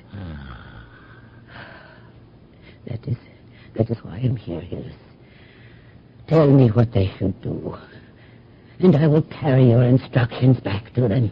I do not know how this dreadful event can be finally resolved, but I do know what must be done first before anything else. First, the tomb where they placed Felinian's body must be opened. I took the instructions of Hillis back to Charito and Demonstratus. They had the grace to thank me for my trouble and made ready to visit the tomb that very day. As for Mercedes, he nodded dumbly when I told him all that I had done and what remained to be done. But he said that he would not go to the tomb, but would wait for us to come back to the house. So we went without him. Here is the bier where the body of my father lies. Here lies my brother. Here my aunt. The bier of Felinian lies straight ahead. I know very well where she lies. Bring the torches closer. Look there. There is no body. But where? Where could? At home? With Mercedes? On the bed where we left her? Let us hurry back. Come, Melissa. Wait. Come, Melissa. Look here. What is it? See what I found lying on the bier? What? It's an iron ring. A man's ring. There's something else. Look. A goblet. A goblet with a gold ring. Oh, Demonstratus, it's one of ours. It is one of those I left in the bedroom of Mercedes that first night. Come, both of you. We must go back to the house. We hurried back, half walking, half running along the dusty road, saying nothing to one another, our faces drawn and haggard with anxiety.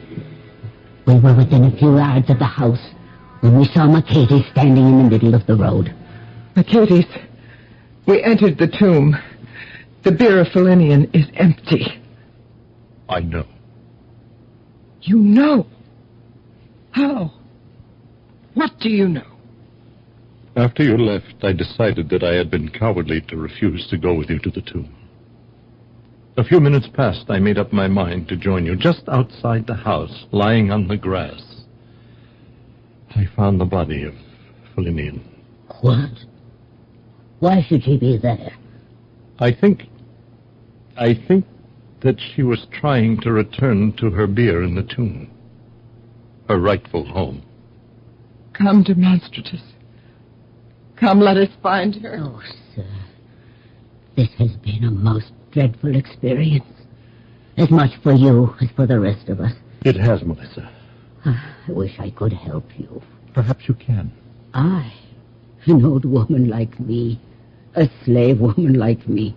There might be more wisdom in your ancient head than anyone dreams of. There well might be. But what has happened here These are things that have to do with the netherworld, the dark, the shadowy side of the soul, the mysteries of heaven and hell and human failure. I don't know what to do. I meant no purposeful evil. I know, sir.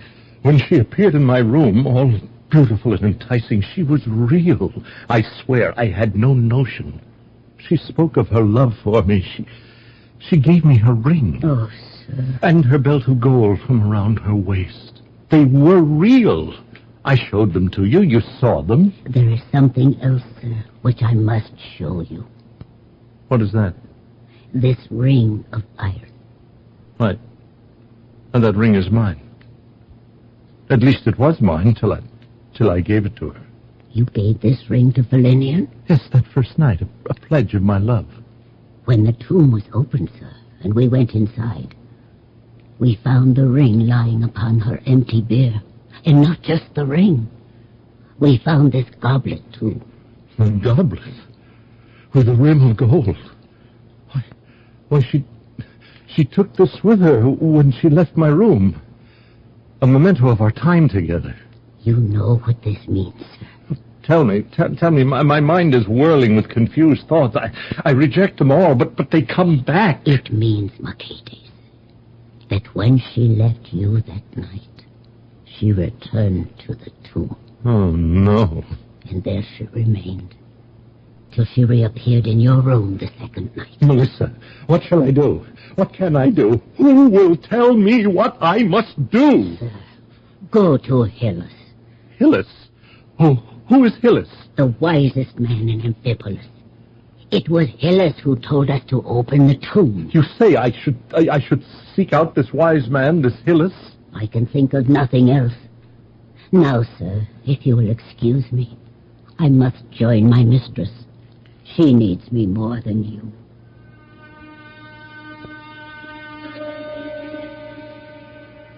I suggested to Charito that she and I should go to the place of assembly. There was bound to be a crowd there, for by now everyone must know of our journey to the tomb and what we had found and not found there.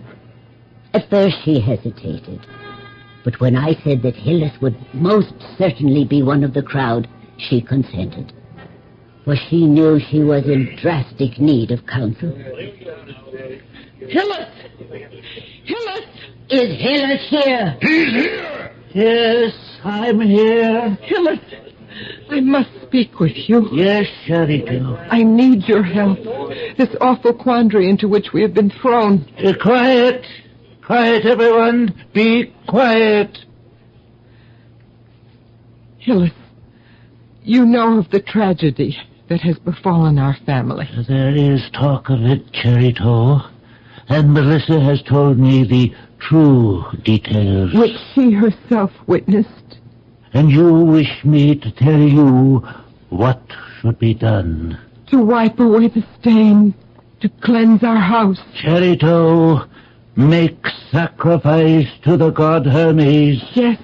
And to the Eumenides. Oh, yes. And to Zeus. What of my daughter? Her body lies outside our house. Ah, you would place her back in the tomb. Is that it, Charito? On the bier that is hers. No. No, Charito, no. No. Then what? Then where? Elenian cannot be laid to rest within the boundaries of this city. She must be taken outside these walls and buried there. No! It is the law. It was harsh advice to give, but such were the facts, and such was the law. And the sorrowing friends and family did everything that I suggested with the utmost care. The man, Mercedes, never consulted me. That same day, he killed himself. Perhaps, had he sought me out and asked my help, Perhaps I would have told him that there was no other proper thing for him to do but what he did.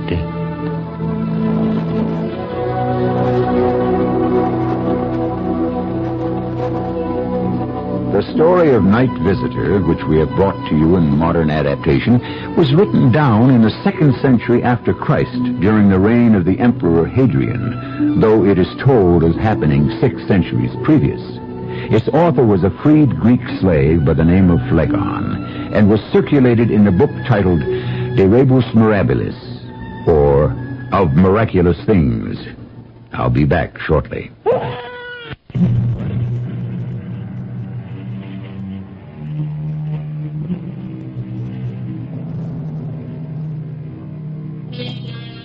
The opening of the story of Philinian is missing from Phlegon's account, but from other sources it has been ascertained that it was taken from a letter written by a man called Hipparchus to a friend named Eridaus, who was half-brother to son of Philip II, Alexander the Great.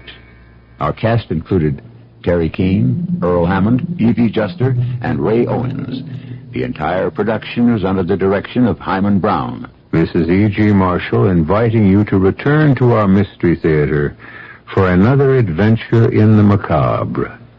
Until next time, pleasant dreams.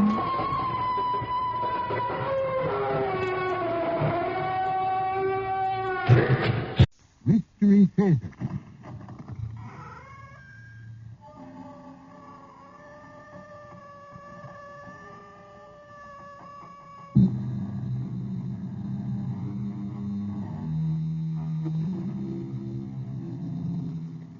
Come in. Welcome. I'm E.G. Marshall. We call a concept fantasy when it fails to fall within the pattern experience has led us to expect. Fantasy, then, is unnatural, supernatural, if you like, because the road it takes is heretofore untraveled. Considered in that light, this adventure of Ralph and Wilma Albertsons is fantasy. Ralph and Wilma have had their fill of the city's turmoil. Some years ahead of the customary retirement age, Ralph is leaving his post at the university as professor of American history to write a book on the development of the New England states. He and his wife are about to depart on a meandering tour of New England in search of a home in which he may work congenially. Ralph, will you come and sit on this suitcase so I can get it closed? Well, if you didn't feel you had to take a lifetime supply of everything... Oh. If you'd make up your mind where you want to go, I'd know what to pack. Don't you have any idea where you want to end up? Well, we'll travel the back roads, move, and when and where whimsy directs. That's all very well, but where are we going to get to? Some backwater town where they still think the world is flat if I have my way. What you're looking for is a ghost town. Well, if the ghosts are quiet and mind their own business, why not?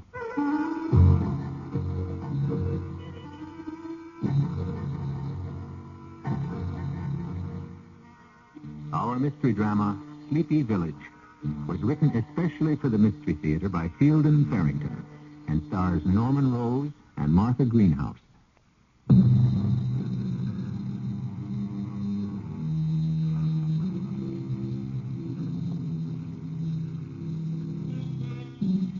There are few places in the world better designed to encourage wanderlust than the northeastern section of the United States, especially in early autumn. Ralph and Wilma, half forgetting the real object of their quest, find themselves at mid-morning in the mountainous wonderland of Vermont. I can taste the color, Ralph. Can you imagine this country before the white man got his gadget-building hands on it? Well, there haven't been any gadget-building hands messing around with this section much. If they hadn't put a little blacktop on this road, I'd still call it a wagon track. Cow path before that, more than likely. Do you expect to find a town on this road? I don't know, but I do. Hey, we just have to stop the car. If there's a town around here, we don't want to miss it. Well, I'll back up. Now, what's it say? It's half hidden behind that bush. Sleepy Village. Population 364. I call that small enough, at least. Well, if there's anything at all in the name, you've found what you're looking for.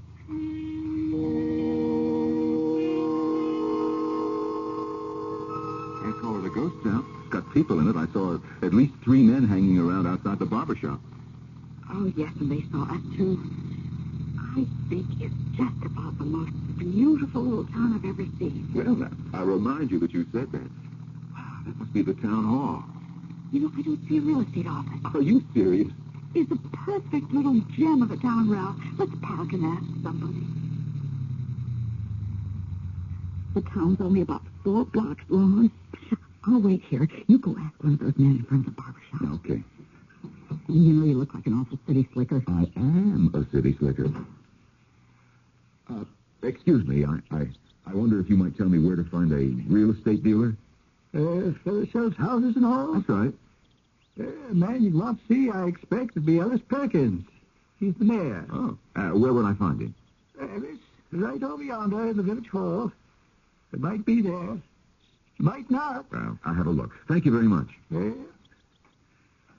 We have to see the mayor. The mayor? Mm-hmm. He must sell real estate on the side.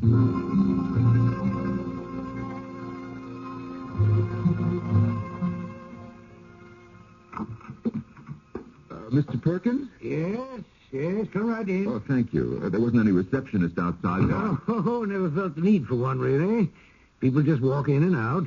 My name's Ellis Perkins. Oh, I'm Ralph Albertson, Mr. Perkins, and this is Mrs. Albertson. How do you do? I am pleased to meet you. Sit down, please sit down. You wouldn't believe how rare a stranger is. Yeah, well, I'll get right to the point, Mr. Perkins. We've been looking for a place like this, a quiet little place, you know, to settle down in, permanently. Have you now? Well, there is a house available, just one. You quite sure that you want to be this far removed from worldly things? That's exactly what we do want. Yes. Peace and quiet. I find the city lately just too much for me. I see. Do you feel the same way about it, Mrs. Albertson? Oh, why, yes. Not as strongly as my husband, perhaps, but now I've seen your town. Well, good. Well, it's just about lunchtime. Oh, well, if you have an engagement... No. Nothing of the sort. You can come to my house and have lunch with me, of course. Oh, no, really? We couldn't impose on you. No. We'll get a bite somewhere and meet you later. No, I won't hear of it. You're coming home with me. We'll enjoy a good country lunch. As we call it, dinner, you know. Oh. And then we'll proceed to a discussion of whether or not our sleepy village is the place you're looking for.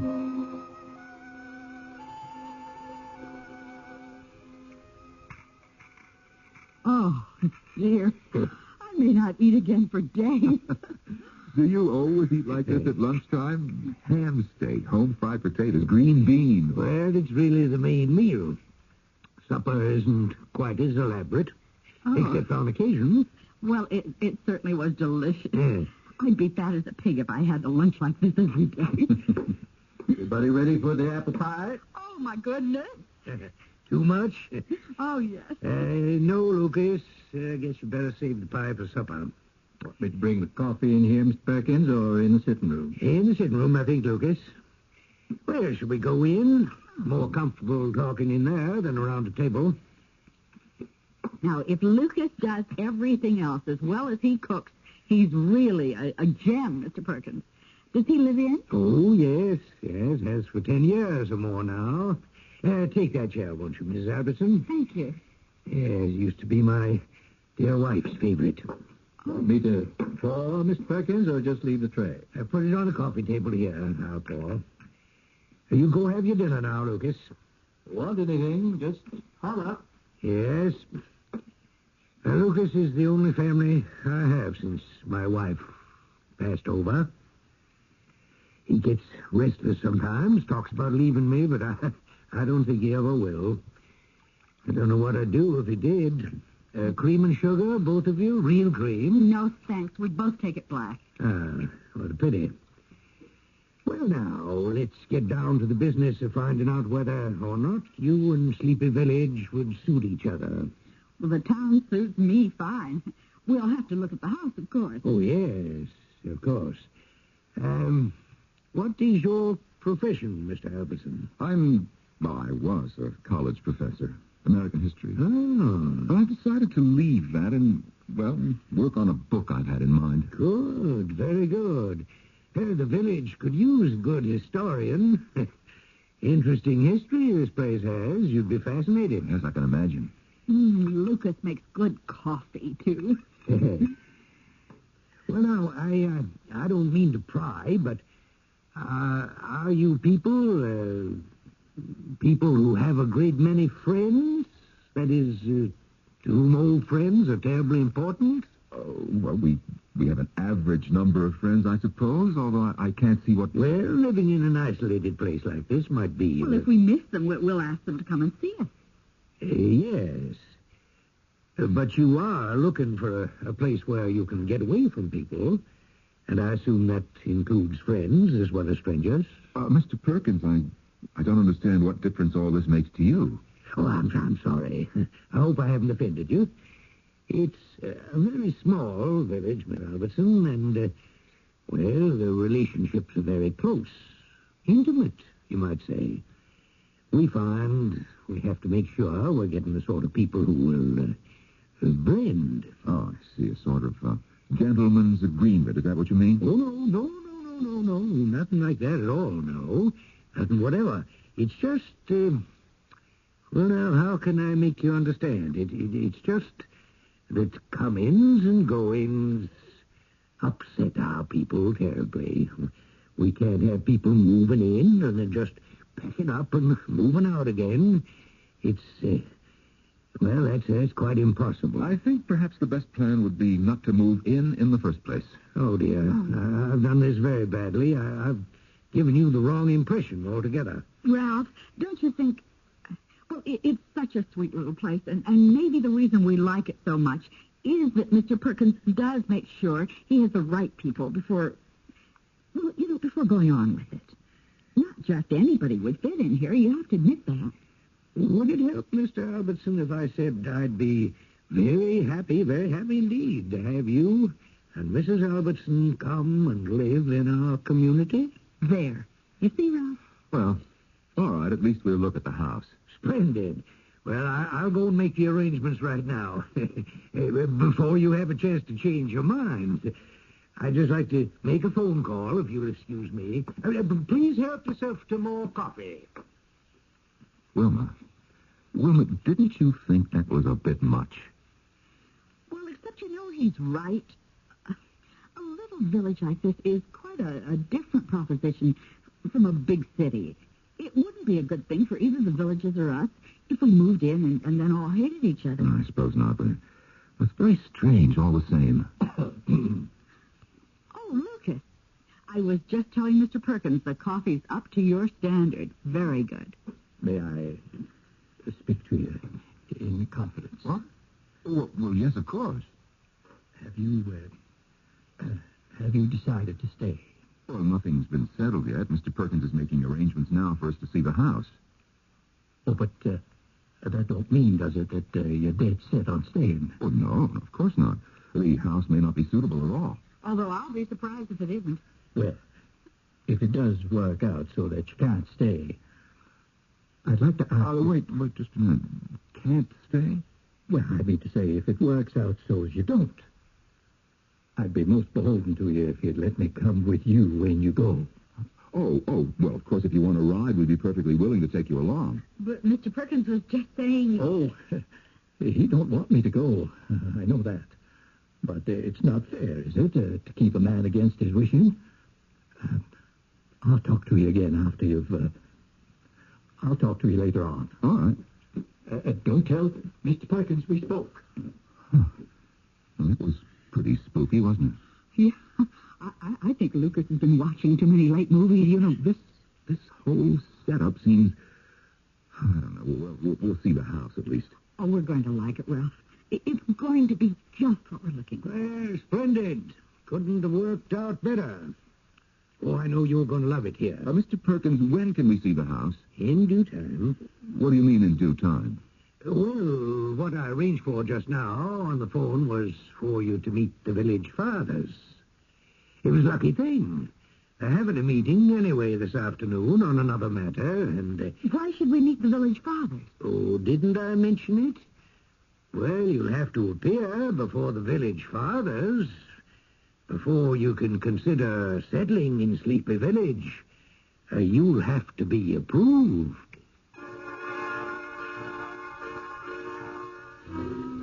If a man wants to buy a house in a town that he finds attractive, if he has the money to pay for it, even if one house comprises the entire market, doesn't it seem odd to ask him to appear before the town's governing body and establish his worthiness? But Sleepy Village is a place of many, many odd characteristics. We'll encounter more of them when I return shortly with Act 2.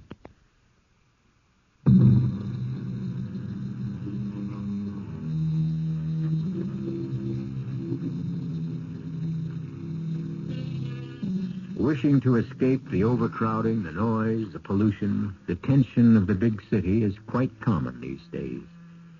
But perhaps there is such a thing as going too far in the other direction. Ralph Albertson is beginning to think that's just what he and his wife have done. They found a place aptly named Sleepy Village, but the mayor, Ellis Perkins, has told them that they must appear before the village fathers and be found acceptable before they may consider settling down. Of all the nonsense I have ever been subjected to, this has got to be the most ridiculous. Unusual, perhaps, Mr. Albertson, but not ridiculous. There are elements involved here that I'm not free to explain to you at this time. Wilma, let's get out of here. Oh, Ralph, not before we... Before we what? Appear in supplication before a bunch of small town... No, I won't do it, Wilma. You'll be treated with the utmost dignity, Mr. Albertson. Please believe me. What have you got going on here, Mr. Perkins, that you're so careful about? I mean, you don't screen people like this unless there's something going on that you can't afford to let become generally known. Well, you're quite wrong about that, Mr. Albertson. We're very proud. I don't see why you have to be so suspicious, Ralph. They just want to make sure we're compatible. Exactly. She said it exactly, Mr. Albertson. And we have nothing to lose. Wilma, are you really so taken with this place? I guess I really am. All right, for that reason and no other, I'll talk to your village fathers. But don't either of you expect me to get down on my knees.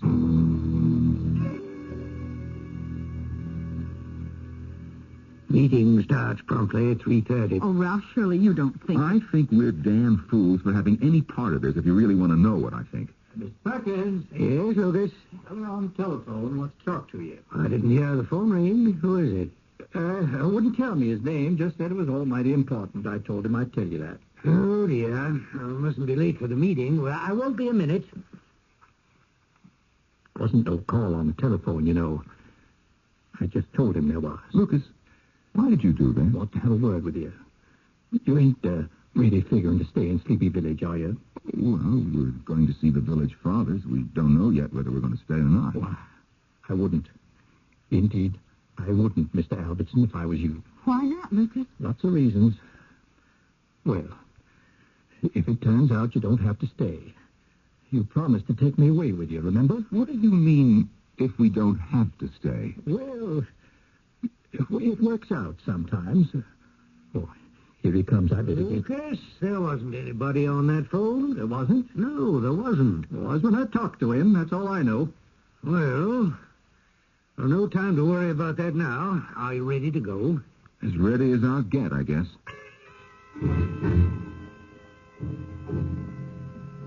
Mr. Albertson is an historian of considerable repute. Now, as you all know, the village records have been gathering dust in the archives for too long. Sleepy Village has a proud past. I have no doubt whatever that Mr. Albertson could be prevailed upon to go through those records and put them in order and set them down in readable form for all to enjoy.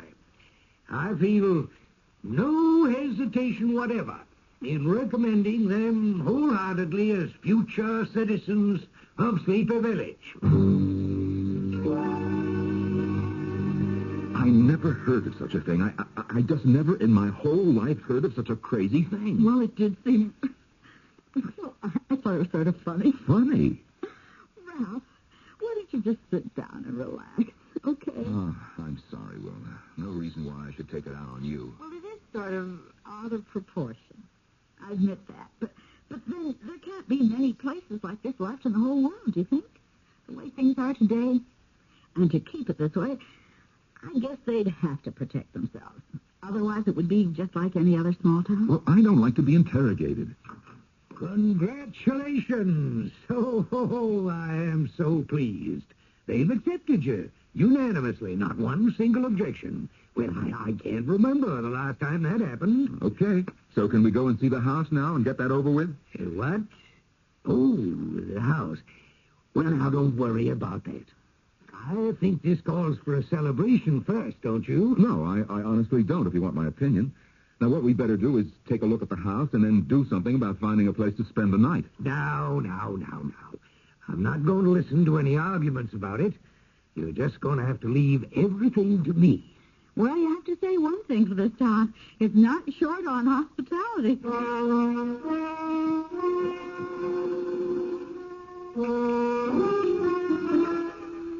Mr. Albertson, I know that today has been an upsetting experience for you, appearing before the village fathers and all, but that's all in the past now, don't you see?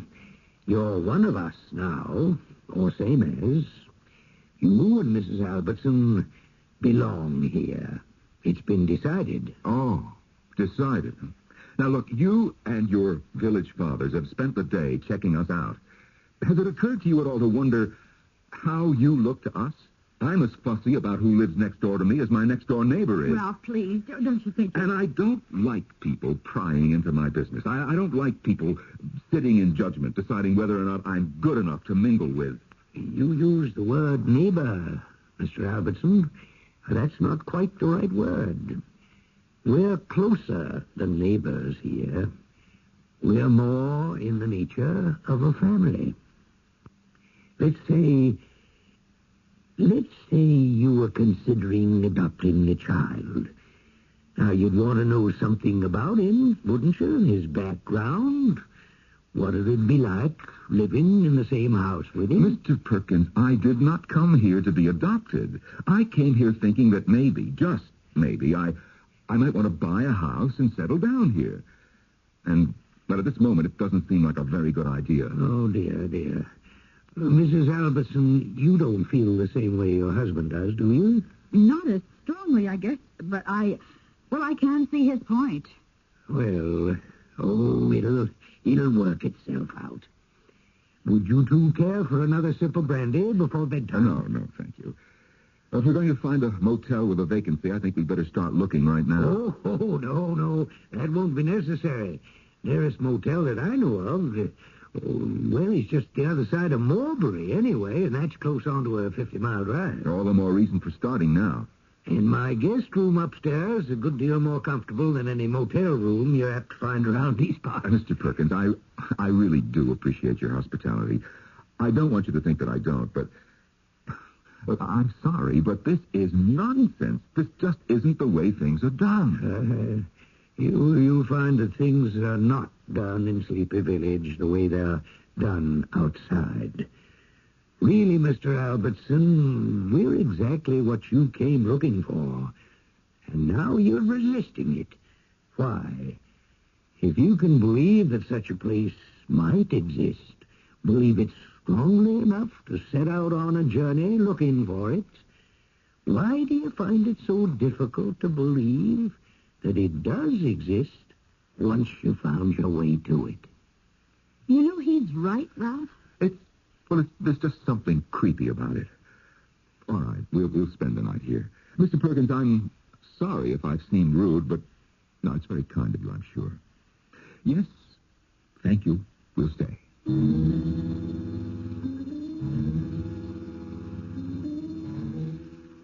Lucas. Oh, Lucas. Yes, Mr. Perkins. I was just about to go on upstairs to bed. Come in here for a minute, please, will you? I want to talk to you. Oh, sit down, will you? You don't have to act like a servant. Well, as long as I am one, reckon I might as well act like one. Lucas, you're not planning to do anything foolish, are you? I don't know what you mean, Mr. Perkins. You remember the Collinses? The night they spent here before they moved into the old Bradley place? Oh. And I wouldn't want a repetition of that. The Albertsons have seen the village fathers and been accepted. It's all settled. You'd be very unwise to interfere. Well, no, I wouldn't do that, Mr. Perkins. That there with the Collinses, that was a long time ago. Before I'd got rightly settled in, you might say. You don't have to worry. Good. Because it wouldn't work anyway. I give you my word. It wouldn't work at all.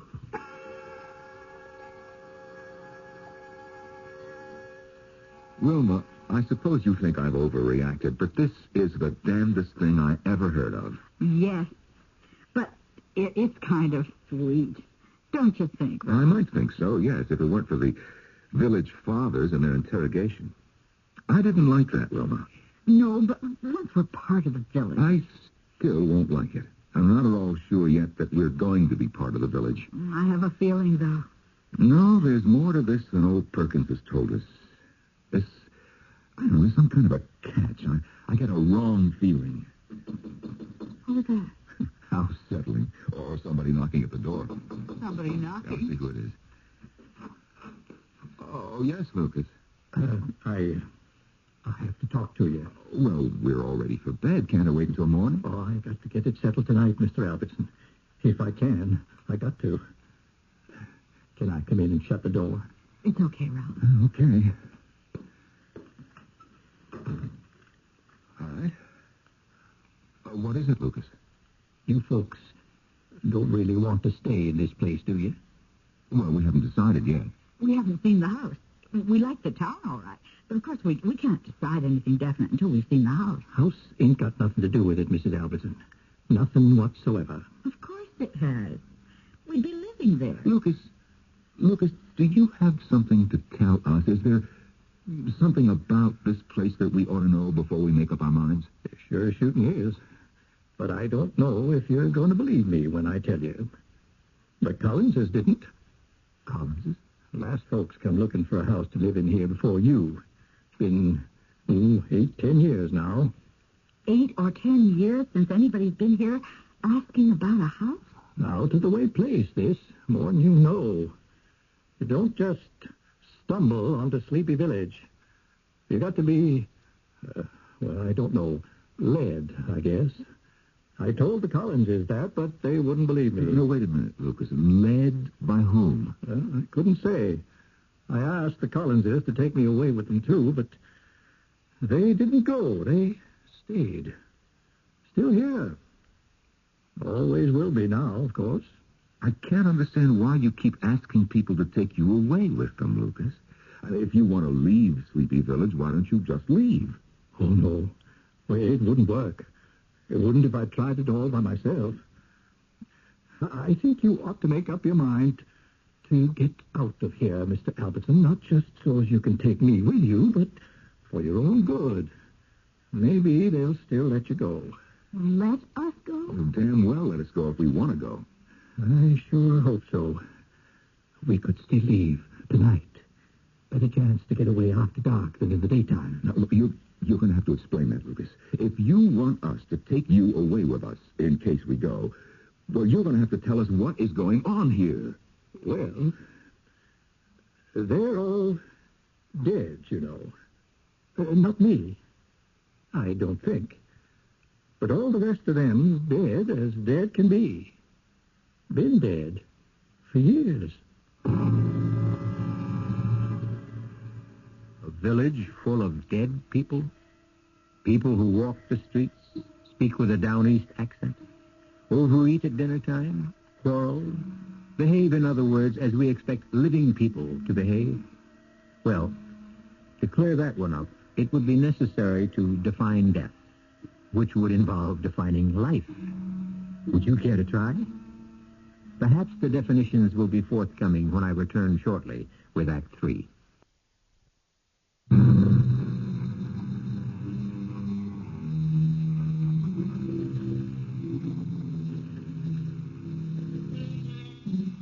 One of man's major preoccupations, ever since he became man, has been with life after death, and the form it will take. That it will take some form, he must believe, for the mortal span is too brief to be acceptable as the entire package. He delves, seeks, and pies, and sometimes, at strange moments snatched from the commonplace, he seems to get a glimpse. Oh, but you can't possibly go. It's never happened before. Then this will be the first time, Mr. Perkins, because we are going. Well, no, I'll tell you what we'll do. We'll go and have a look at your house and then come back here and discuss it over a good, hearty breakfast. How does that strike you? Well, frankly, it leaves me cold. We'll get our breakfast along the road somewhere. Oh, dear. Mrs. Albertson. I have to agree with my husband. It seems a shame, but I don't see how we could possibly be happy here. Not that I believe what Lucas says for a minute, but... What does Lucas say? Oh, that's not important. We're grateful for your hospitality, Mr. Perkins, and we both agree that you have a beautiful little village here, but, well, it's just not for us. Now, we're all packed. We'll be out of here in a few minutes.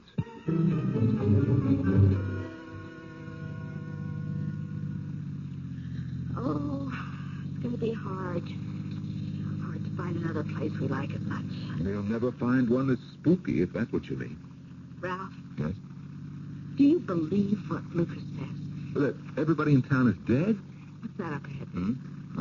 I can't tell. It looks like a tree across the road or a telephone pole, maybe. There's a man there. See?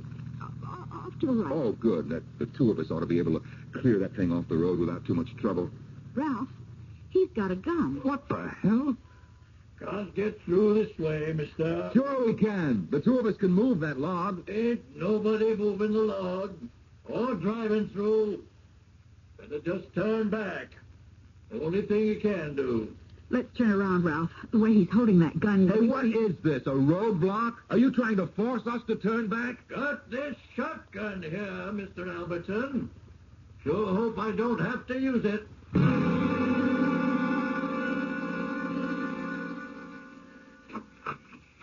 I was waiting for you to come back.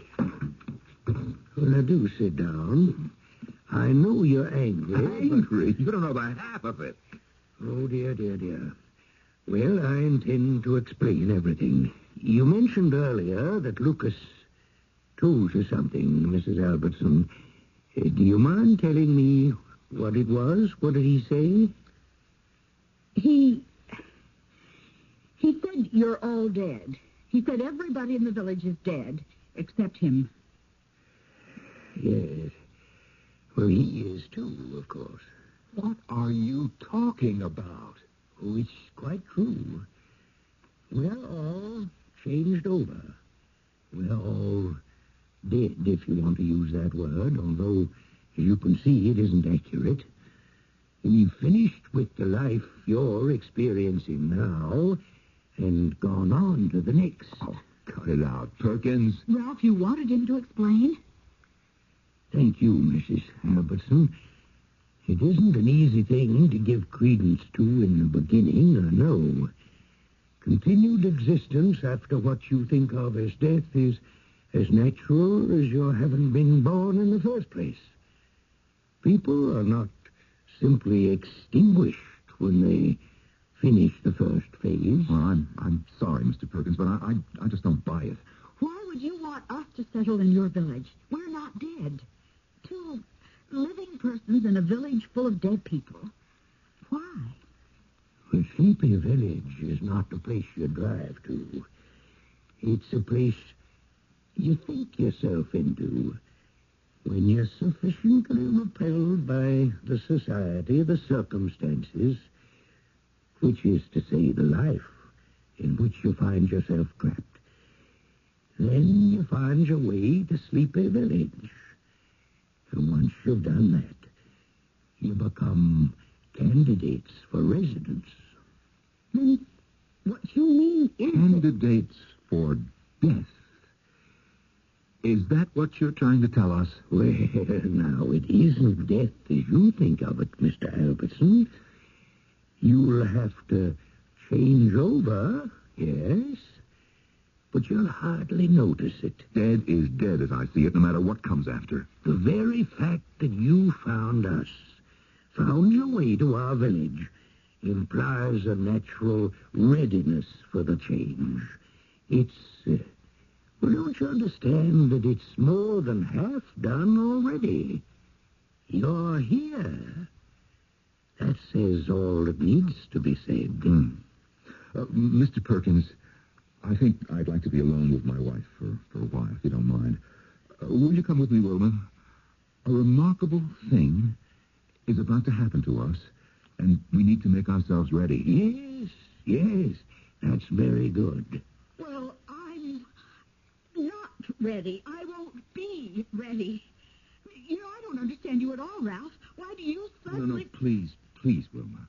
We want to make the change gracefully, don't we? We need to prepare ourselves. Wilma, do you think for a minute that I'm going to... No way. I just realized that they have to be humored, that's all. Now, look, we've somehow found our way into a village full of nuts. That's what's happened. Now, look, we've got to play it their way if we hope to get out of here in one piece. Because that idiot downstairs means what he says. Lucas. Where's Lucas? He must know how to get away. I don't know. I think he expected to ride out of town with us in the car. All the same, I think we ought to see if we can find him. Well, let's give him a little time. I have a feeling he'll come to us.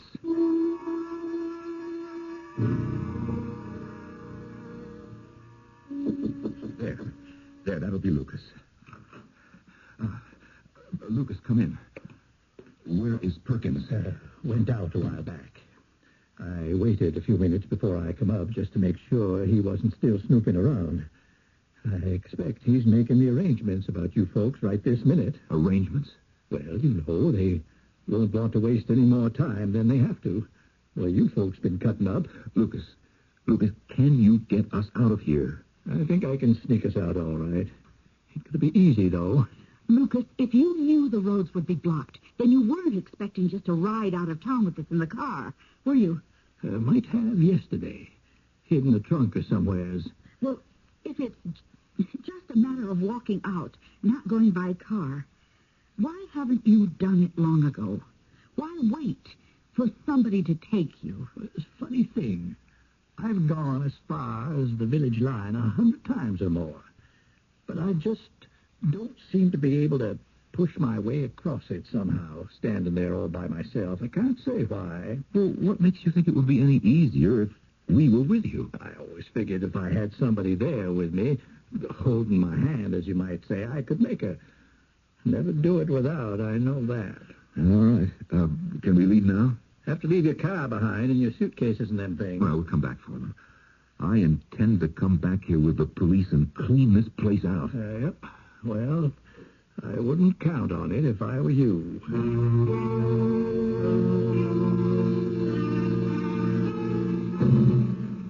Now, just walk along natural, talking and going on like I was showing you around. Here's how we'll do it.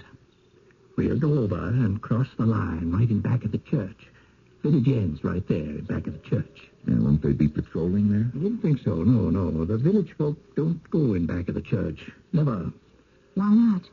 Something back there scares them off, seems like. Lucas, you say everybody in the village is dead. Everybody but you. Yep. How does it happen you're not? Wondered about that a good deal myself. Come to the conclusion it just slipped their minds. I wasn't important enough for folks to take much notice of when I showed up. How did you happen to come here in the first place? I can't hardly recall anymore. I was hitching at the time. Hitchhiking? Yep. Mr. Perkins put me right to work as soon as the village father said it was all right. His wife had just made the second change, and he needed somebody. The second change? Oh, well, they die. Well, they don't live forever here in the village. Second changeover, they call it, and I reckon that's what it is. Oh, they're dead, all right. Everybody but us. That's the line. Right there, at the foot of that old oak tree. Other side of the oaks, out of the village. But why do we have to hide here? Can't we just walk across the line and be out of the village? Not and be sure somebody won't take a pot at us. We can't. Ain't nobody ever got out of this village, to my knowledge, once they've been accepted by the village fathers.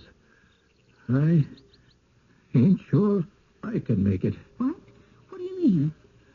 Well, if I get to holding back, now you just take my hands and pull. You hear me? No matter what I say, you drag me on across that line, past that old oak. But if you ask us not... Don't pay me no mind. Drag me over by the heels if you have to. Well, time to go, I reckon. Here, take me by the hands, both of you. Were you shaking like a leaf? Ain't never been so scared in my whole life. You two just walk on up to that tree and across. Come on. Come on, don't hang back. I'll just stay on here. See that you two get across all right, but I'll just stay on here. Come on, let's go. Changed my mind, Mr. Albertson. Reckon I'll just stay on here. No. Now, we're taking you with us, whether you like it or not. That's what you asked us to do, and that's what we're doing. Well, that was a while back, Mr. Albertson. A fella can change his mind. I'm sorry, let me go. You let go of me, you hear? I'll yell for Ernie Clapton if you don't. What I said before don't make no difference. You let go of me. You come on, will you? Now, I ain't a-going. Ernie! Down here, back in the church. Shut his damn fool up, Wilma. Push him. Push him. Get behind him. Push him. He does it for us, too. All he's been talking about for the last 24 hours is wanting to get away. Now, come on, you. There. We're out of their miserable village. We're across the line, Lucas. Lucas. Well, he's not here. Of course he's here. Lucas! Ralph, look around you. For heaven's sake, look around you. Ma'am, where the devil did the idiot get to? I don't mean that. Look what this is we're standing in. Just a minute ago, it was a vacant field, and now... It's just a... Oh... It's a graveyard. I didn't notice it before. It wasn't here before. Ralph, read that. On the headstone. Go ahead, read it. Ellis. It's unsworn away. Ellis Perkins. 1834 to 1904. But... And this one, over here. Lucas Madison. 1897 to 1963.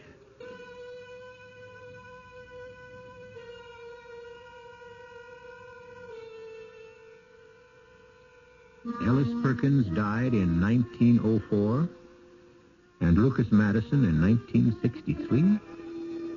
Well, that's what it said on the headstones. And when Ralph and Wilma looked for it, the village wasn't there. They found nothing but wasteland and an old church, crumbling from age and disrepair. I'll be back shortly.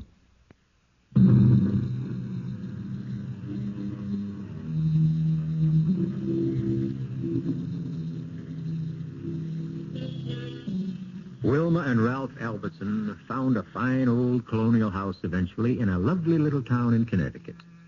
And Wilma says dreamily sometimes as they sit down to lunch, I wonder what Ellis Perkins is having for dinner today and who's fixing it for him. Well, sleepy villages may come and go, but Mystery Theater will be back with another account of the improbable but not the impossible. Our cast included Norman Rose, Martha Greenhouse, Kurt Benson, and Ken Harvey. The entire production was under the direction of Hyman Brown. This is E.G. Marshall inviting you to return to our Mystery Theater for another adventure in the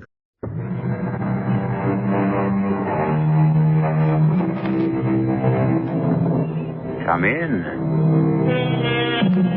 Welcome. I'm E.G. Marshall. Come in through the mysterious door which hides the secrets and sometimes horrors we dare not even think about, but which are nevertheless brought to the forefront of our imagination by the tale you're about to hear. A door, a simple door, shuts us out or lets us into a room. But such a room as we are to visit now is one perhaps we'd be better off avoiding. At least Stephanie Miller would have been better off if she'd never set foot in it again. Or would she? Maybe that was her destiny. And who can question what the fates have decreed? Mrs. Lanning, would you mind awfully if I just sat here in the room a moment? Alone? Of course not. I'll go down and make some tea. Oh, please don't bother. No bother at all. You're very kind. Sit here and take your time. Come down when you're ready. My dear, dear room. You look so different. I really don't like your yellow wallpaper. And there's no rug. Your floor must be cold. Oh, it's just like old times, talking in my old room. Talking. I don't understand why Mrs. Lanning doesn't like you.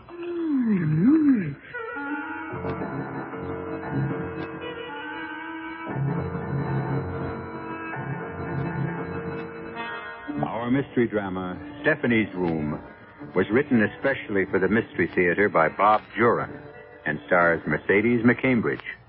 It is sponsored in part by Contact, the 12-hour cold capsule, and Anheuser-Busch Incorporated, brewers of Budweiser. I'll be back shortly with Act One.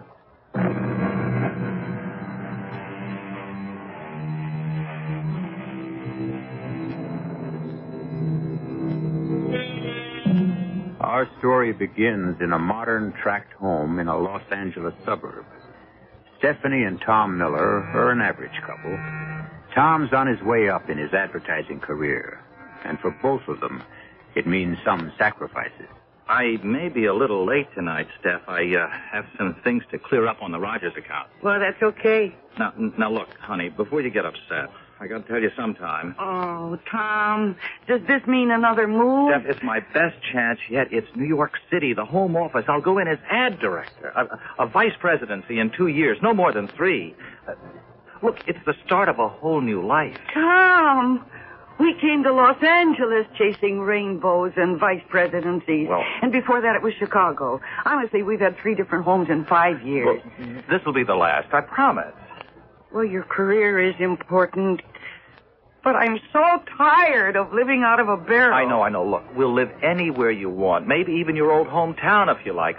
Wasn't it in the suburbs? In Crestwood, yes. All right. Now, Steph, I swear to you, if anything does go sour on this deal, I won't move again. I'll take my chances in New York and we'll stay. All right, Tom. It would be nice to see the old house again.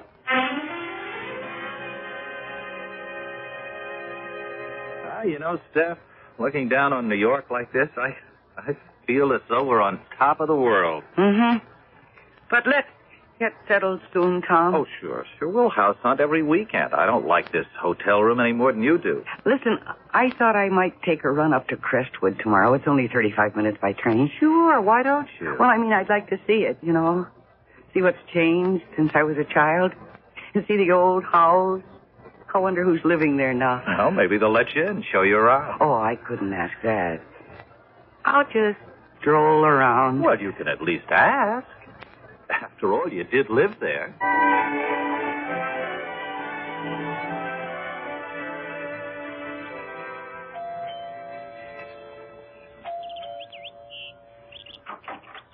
Yes? Good morning. I'm not selling anything, really. Oh, what is it you want? Well, I know this may sound foolish. My name is Stephanie Miller, and I grew up in this house until I was 14. And I wanted to see it again, you know, to see if it had changed and who was living here now. Oh, well, my husband isn't home at the moment. Well, that's all right. I understand. It's preposterous of me to ask. It's okay. I'll just look around outside if you don't mind. No, I don't mind that. How long has it been since you've seen the house? Oh, it's 15 years. See, we've been living in Los Angeles, and my husband's firm transferred him here to New York, so that when I was this close, I just couldn't resist coming back. Stephanie Miller, you said? Yeah. Well, come in, Mrs. Miller. I don't see the harm. I'm Mrs. Lanning. Oh, thank you. I imagine it's changed a lot since you lived here. No, not that much, really. Oh, your furniture is different, of course, but I remember this room so well. Oh, I love that table. It was my mother's. And the fireplace. I used to sit in my pajamas on cold winter nights and watch the pictures in the embers. I saw tigers fighting and flowers and monkeys and horses. You too. Oh, I love the fireplace. Hey, I wonder. Oh, what is it? Well, it really couldn't still be here, but... What are you looking for? There was a penny. I put it up in a crack in the chimney when I was 10 years old for good luck, you know, and I think I can just about reach it. Ha, ha, ha, ha. Yes, I can hardly believe it. It's still here. Look. What? Isn't that amazing? Oh, golly. Well, do you like the house, Mrs. Lanning? Oh, I do, except... For what? Oh, nothing really. Now, come on, you want to see the kitchen. Okay. Oh, how charming, Mrs. Lanning. Thank you. Yeah. Of course, we didn't have the breakfast nook. My mother had a big oak table right here in the middle of the floor. Well, I like room to move around. And everything happened at that old oak table. Mom and Daddy'd sit there every night and they'd talk.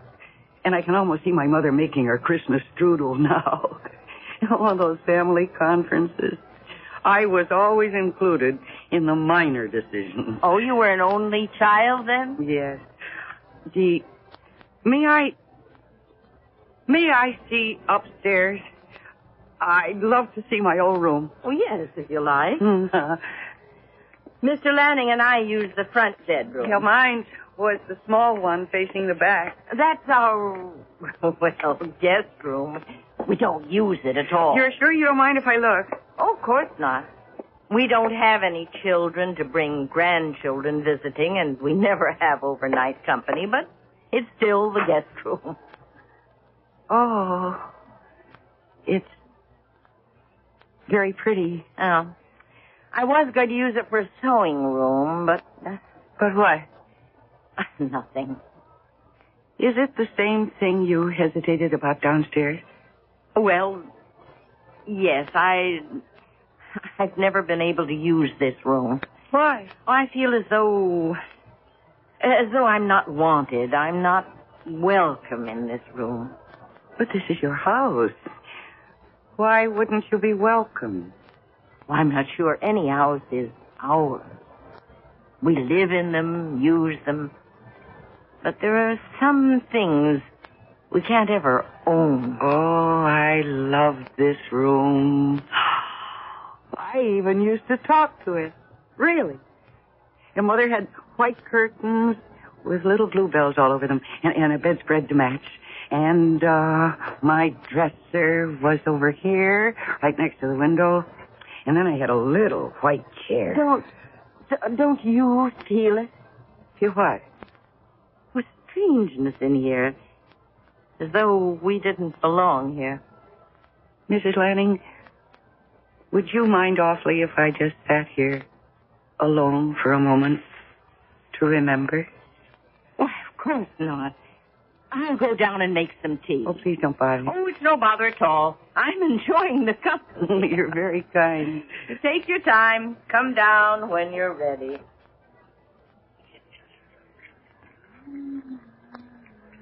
You do look different. I really don't like that yellow wallpaper. And there's no rug. Your floor must be cold. Yes, it's just like old times. Talking in my room. Talking. I don't understand why Mrs. Lanning doesn't like to.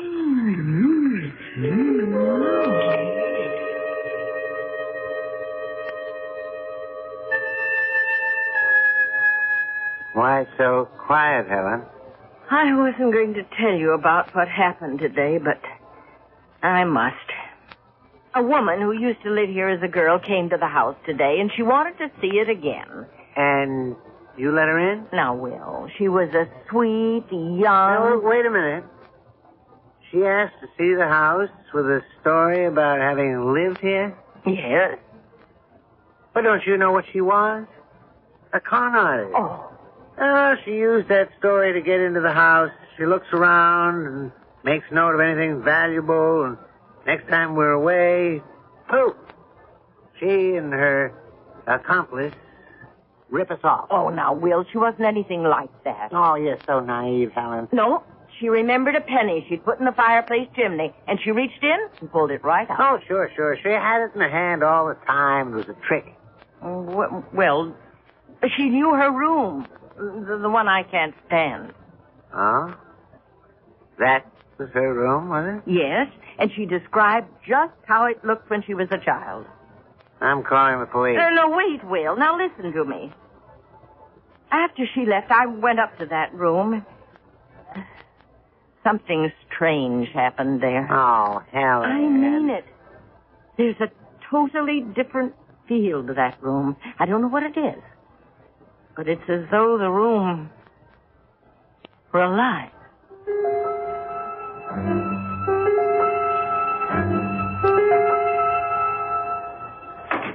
Is that you, Steph? Tom? You home already? Yeah, we finished up early on that field trip to New Jersey. How was Crestwood? I take it you went. Yes, I went. Oh. You don't sound enthused. Who's living there now? Oh, there's a retired couple. I only met the woman.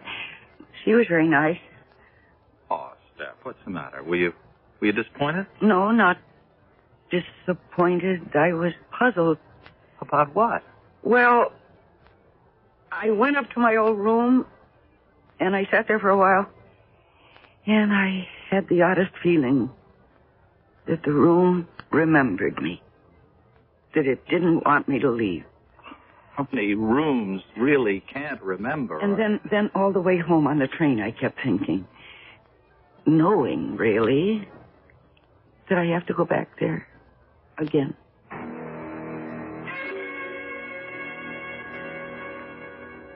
I'll be back tomorrow night. All right, Will. I'll be here. Well, don't look so down in the dumps. This isn't the first fishing trip I've been on. Now, Will, I didn't say anything. Lord knows, retirement's boring enough. You don't expect me to sit in a rocking chair for the rest of my life. No, I don't. If only we'd had... no, I promised I'd never say that again. But you think it. And I feel it. But we've stuck together, Will, even without children. There must be something for us. I'll be back tomorrow around 6. Uh-huh. I'll have dinner ready. And listen, Helen, if that woman comes around here again, don't let her in. Call the police. All right, whatever you say. Oh, good luck. Bring home a trout dinner. If only we'd had... If only we'd had... Our whole lives have been nothing but if only. Only I could make Will believe me about the room. I know there's something different there. Something happened when that girl came back here.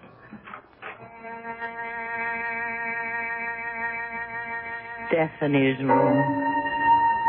How many happy hours did she have here? How many tears? How many hopes?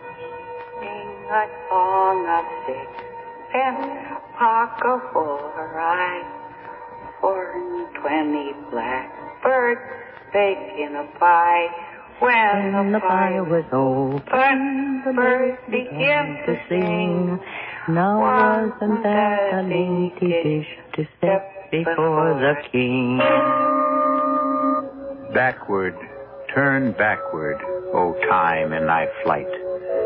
Make me a child again, just for tonight. The poet's words strike a note in all of us who wish for a touch of childhood again. When the world gets weary and our own hopes aren't quite as bright as they were once, childhood looks awfully good. But beware, all of you who would turn backward. You'll see what I mean when I return shortly with Act Two.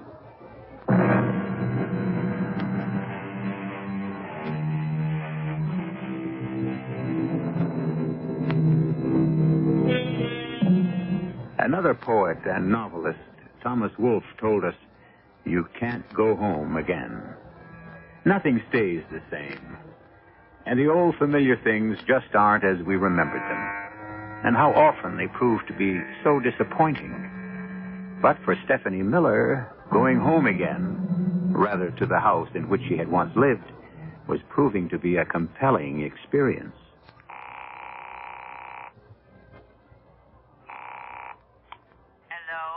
Hello, Mrs. Lanning, this is Stephanie Miller. Oh, hello. Hello. I really hate to impose, but I wondered if I could come out just one more time to see my old room. Well, now, my husband... Well, I don't want to intrude. Just, any time that's convenient. Well, then, why don't you come today? My husband's away on a fishing trip. Yes, come today.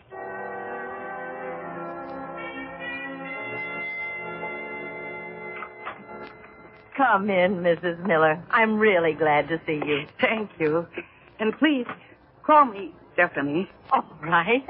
Come on in the kitchen. I have coffee and strudel. It's only from the supermarket, but you told me how your mother used to make it. Yeah, at Christmas time. Always at Christmas time. Oh, how very thoughtful of you, Mrs. Lanning. Now, slide into the nook there and we'll have our coffee. Okay. You can stay as long as you like. I didn't think I was going to see you again. My husband did, though. He thought you were a con artist. Oh, what? Oh, he thought you made up the story about living in the house just to get in, to see if we had anything valuable to steal. Oh, he didn't. Really? But I know differently. I know you lived here, in that room. Mm-hmm. Could we go up now? Well, of course. Bring your coffee along.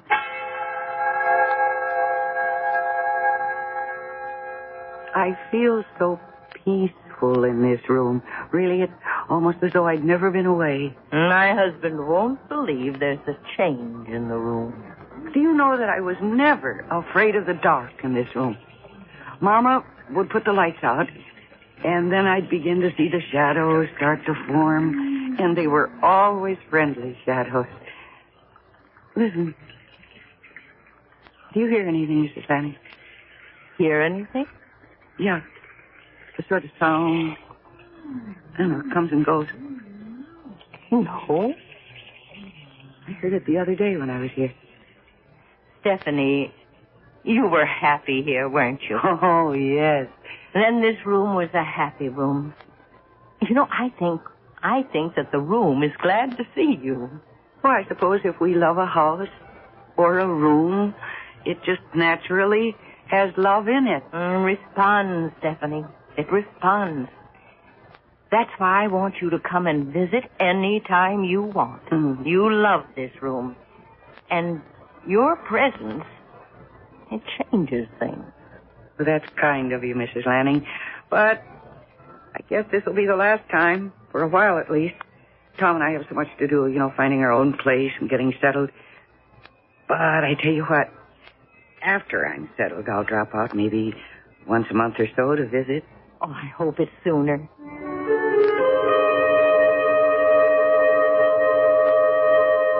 Will, breakfast ready. We're right there. What? I'll be darned. When did she do that? Say, Helen, when did you change the drapes in the guest room? What? You changed the drapes in the guest room, didn't you? No, they're the ones we've always had. Oh, that's funny. They look different. Oh, I admit I'm not as observant as you'd like me to be.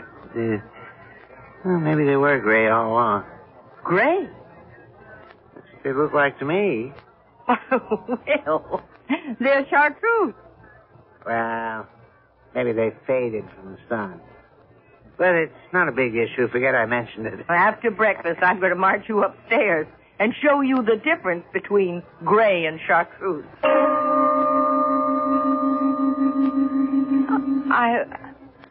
I don't understand. Well, they look faded to me. Well, maybe they were chartreuse.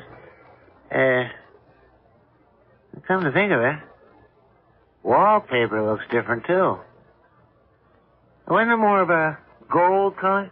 Yes, but that could fade, too. I know. You never liked this room. Well, what's the difference? We never use it anyway. Close the door and let's forget it. Yes. Why don't we do that? Let's not worry about it.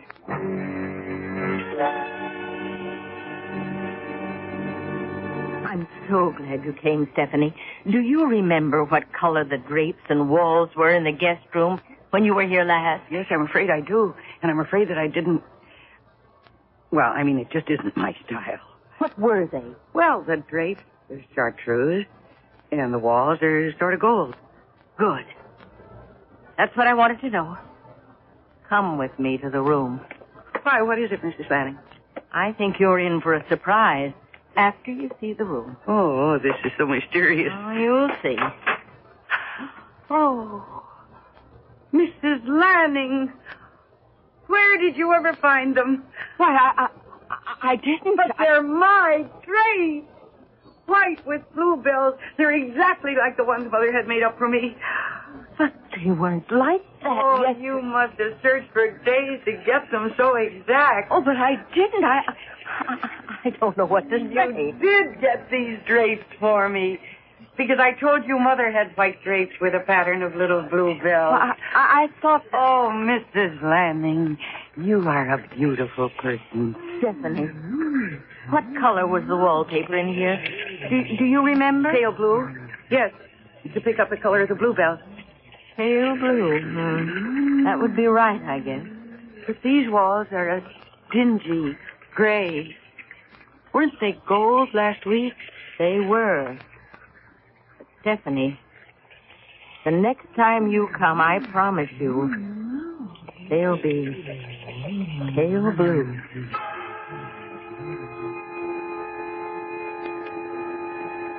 Are you ready to turn in, honey? No, Tom, no. I just want to read a little bit longer. Tev, things are okay, aren't they? Okay? Well, I mean about the move to New York. You're not too unhappy. Oh, Tom, I'm not unhappy at all. I feel as though I've come home. I know we've had trouble finding the right house, but I have a feeling this weekend... I know, we'll find it. Yeah. I've been thinking about those visits you've made out to Crestwood. Would you want to live there? In my old house? Oh, no, never. But you seem so drawn to it. Well, I mean, it's a nice place to visit, but I wouldn't want to live there. No. Oh, Mrs. Lanning was sweet to put up the drapes like I had as a child, and now she even wants to change the wallpaper, but I don't want that, Tom. I want our own place, brand new, for us alone. Mm-hmm. And the kids. And the kids, I can hardly wait. Well, neither can I. Okay, I'll see you for breakfast. I wouldn't miss it. Good night, honey. Good night. Oh, where was I? Here we are. Roger leaned across the table. Oh. Lois, please come with me. I can't. Oh. I don't want to read anymore. I'm going to go to bed. What? What's that? Yes. I'll come back. I'll come. Of course. Don't worry, I'll be there. You know I'll be there. Stephanie. Huh? What are you talking about? Talking? I wasn't talking. I was reading. Well, Steph, I heard you talking in here. No, I wasn't. I mean, maybe I was reading out loud and you didn't know it. Why don't you come to bed? Well, I will in a minute or two. Okay, but I think maybe you've read enough. You're starting to dream out loud. Well, I'll be there in a minute.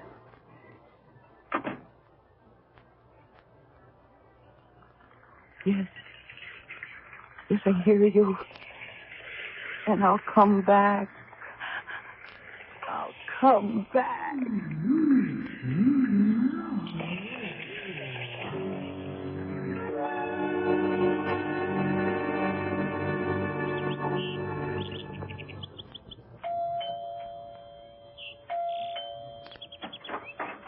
Hello, Mrs. Lanning. Stephanie. You said that I could come to visit whenever I wanted. Oh, of course. Come in. I hope I'm not bothering you. I've been coming all the time like I do. Oh, no, I like your visit. I brought something with me today. Look. Why, what a beautiful doll. I was unpacking one of the barrels and I found her. I always loved Miranda. That's her name. Miranda. I've known her for such a long time. And she's so beautiful. Why don't we put Miranda in your room? That's where she belongs, isn't Yes, it? of course. Up in my room. And she'll look so nice in there. Just the way she always did.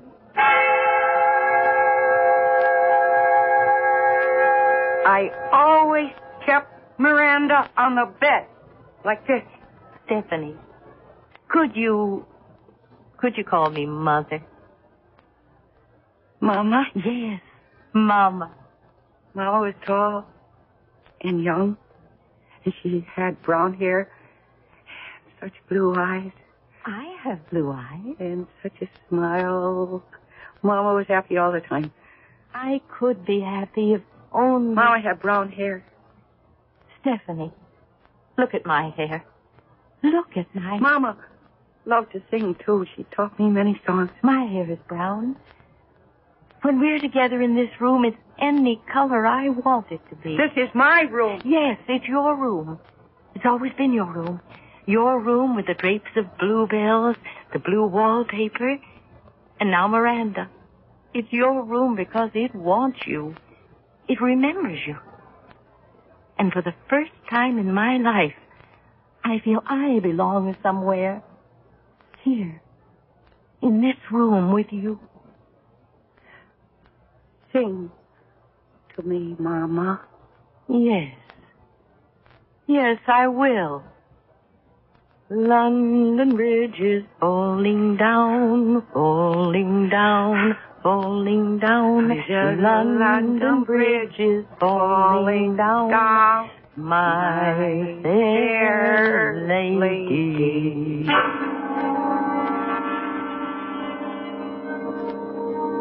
Two women caught in the spell of a room, or the spell of love. A woman who never had a daughter, a girl whose mother was taken from her at an early age. They both found something in this room. But the relationship goes far beyond their mortal feelings, and far beyond anything you might imagine. You'll see what I mean when I return shortly with Act 3.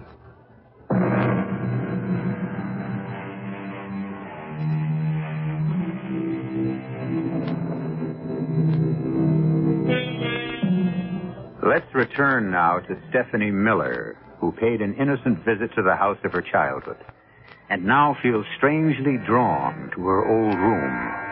Right now, however, she's in the New York hotel where she and her husband Tom are staying until they can find a house of their own. And at the moment, they're not seeing eye to eye on the forthcoming obligation. Steph, we have to go. Why? Well, it's company politics. Mr. Ames expects it. Oh, Mr. Ames, Mr. Ames. It's always what Mr. Ames thinks. Well, look, he's my boss. Well, I'm fed up with company parties and... But it's part of the sacrifice, and there'll be lots more when I get to be vice president. All right, Tom. It's important to your career, I know that. Steph, look, you always enjoyed parties and entertaining. I just dread a big dinner party. Having to talk to all those people. Well, it never bothered you before. All right, Tom, I said I'd go to the party. I'm just saying I'm not going to enjoy it. Now, look, go out and buy yourself the best dress you can find. Maybe that'll make you feel different.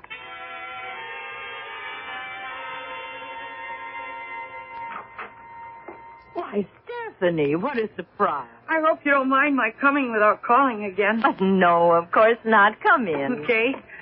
Because I have something to show you. Oh, looks like a dress box. Yeah, it is. It's my new dress. It's for the party. Come on up to my room. I can't wait to show it to you. I haven't been to a party in such a long time. Oh, I hope you like my new dress. I picked it out all by myself.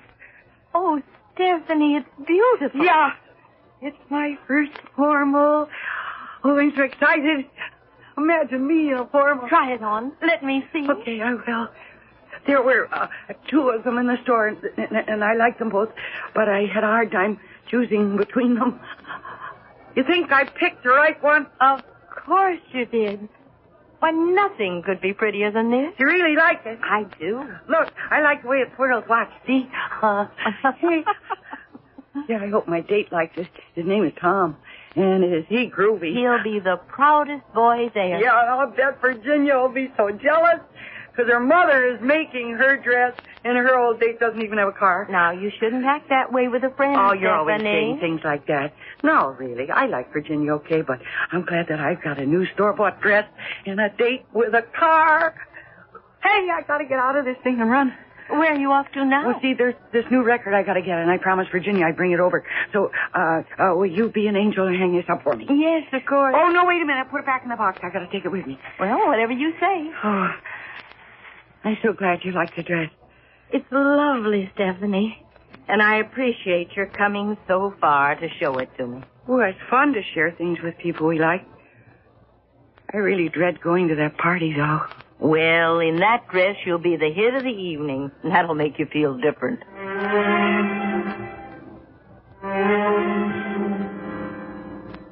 Come on, Steph. We're late already. I'm ready.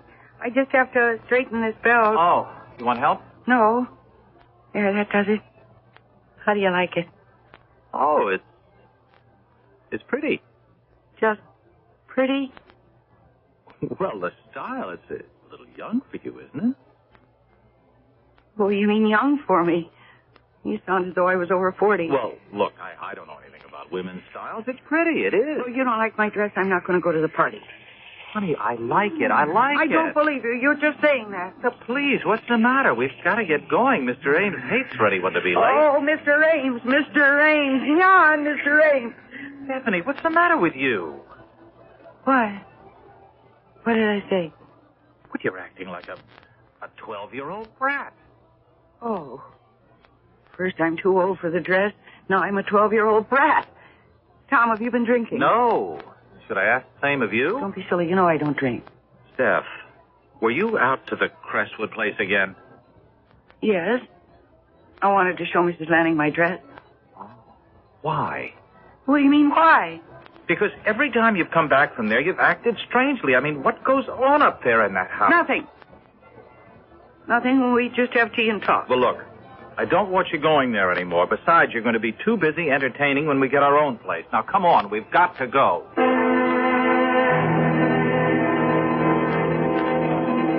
Mrs. Miller, a pleasure to meet you at last. How do you do, Mr. Ames? We're very fond of Tom at Connecticut paper. With us only a month, and already I can tell he's executive material. Well, that's nice of you to say, Mr. Ames. Oh, it's nonsense. You're on your way up. And I can tell after meeting Mrs. Miller, you have the last and most important asset. A charming wife and hostess. Oh, I wouldn't be where I am without her. Oh, come on now, gentlemen. You're going to turn my little old head. Well, go on. Enjoy yourselves. Dance. I'll chat with you later. Go ahead. Well, dance, Steph. All right. So, what do you think of Mr. Ames?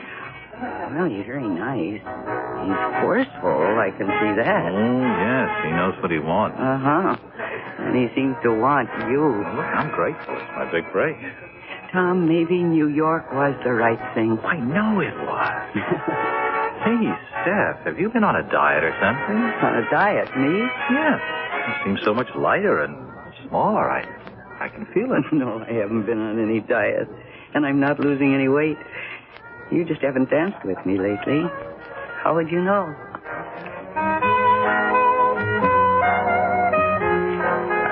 sorry to cut in, Tom, but the evening's almost over, and I haven't had the pleasure with Stephanie. Oh, of course, Mr. Ames. Last dance, Stephanie? I'd be charmed, Mr. Ames.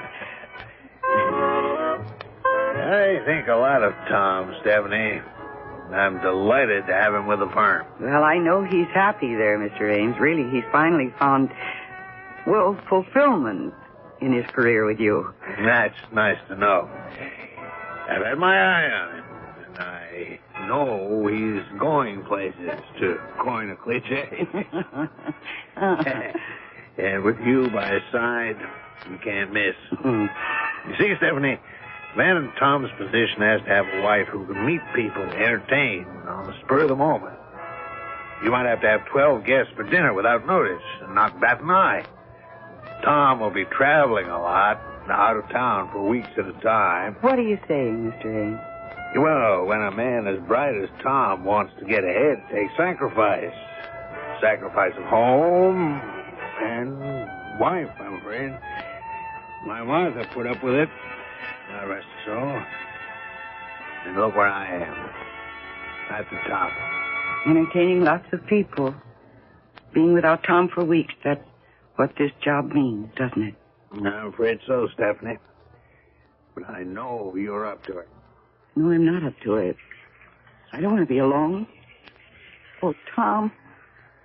Tom, I don't want to have to leave again. Stephanie, well, what is it? I want to be where I belong. Where I'm warm and safe. I've got to be there. Forever. Stephanie. I'll be there, yes. I'm coming back. Stephanie, where are you going? I'm going home. I'm going home. I'm going home.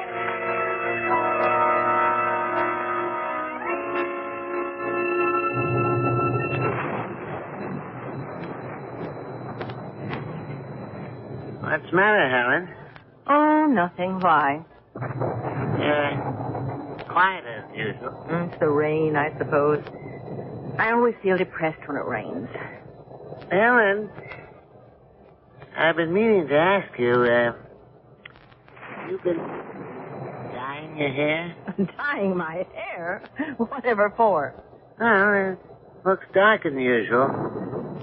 You've been gray for years, but suddenly there's a brown streak in it. Oh, you're imagining things, Will. Oh, I'm the same plain Jane I've always been. Somehow it looks different. You really think so? Well, maybe it is my imagination. Oh, I'll get it. Hello? Hello, is this Mrs. Lanning? Yes? Mrs. Lanning, this is Tom Miller, Stephanie's husband. Oh, yes. Is Stephanie there? Why, no. Well, she ran out from a party we were attending, said she was going home, but she's not at our hotel and no one's seen her. Oh, dear.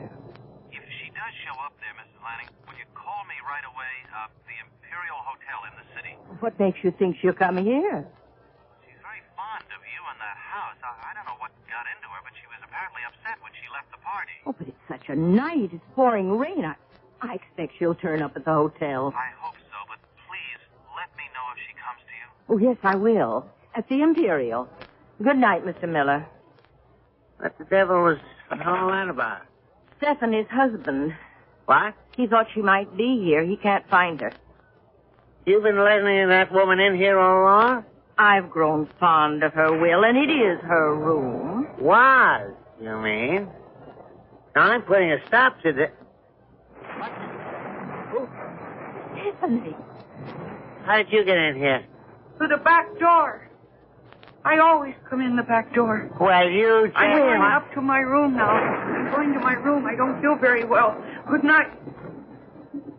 What's the matter with her? Will, I'm warning you.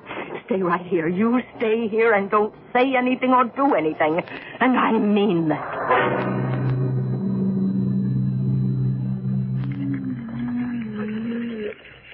I don't want to go to Chicago.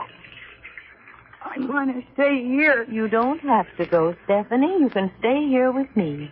But they say I have to go and live with Aunt Louise. Not anymore. You can stay here. I can? Yes. Miranda, do you hear that? Oh, Miranda, you bad doll. Your face is all dirty again. I'll have to give you another bath. You naughty girl. Later, dear. Rest now. Yes, it's time to rest. Miranda. Goodbye, baby, in treetop. Ellen, what's going on in there? Go away, Will. Don't open that door. Fredo will run.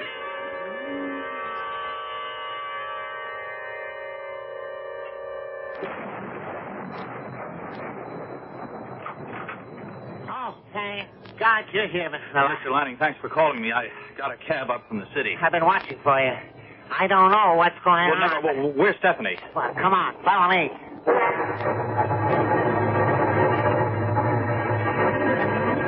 Hush, dear. Time to put Miranda to bed. You've had a busy day. And tomorrow, Mother's going to put up new curtains, white with little blue bells. We're saying goodbye to the pink bunny rabbit. There's my big girl. Stephanie! Helen, it's Stephanie's husband. Open the door, Helen. Look, what is going on in there? I'm going to find out. Baby on the treetop.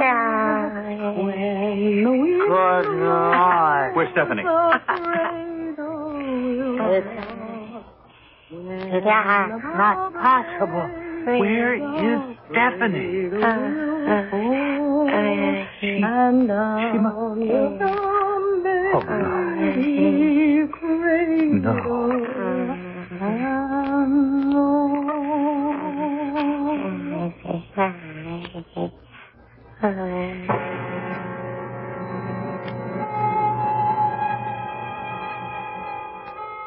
I'll admit that Stephanie's room was a bit unusual. But think about your old room, in the old house you grew up in. Maybe it's waiting for you to return someday. Maybe even hoping. So if you should get the chance, why not go back and say hello, if you dare?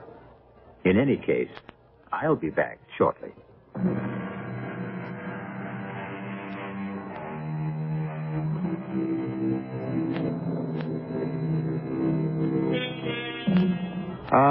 To be young again. We all search for that fountain of youth. And so often we don't realize it's with us all the time. You're only as old or as young as you feel. Those years don't matter. It's how you think that counts. I hope you'll keep thinking of us and join us again. Our cast included Mercedes McCambridge, William Redfield, Mary Jane Higbee, and Robert Dryden. The entire production was under the direction of Hyman Brown. And now, a preview of our next tale. She was a priestess in the temple of Apollo at Delphi.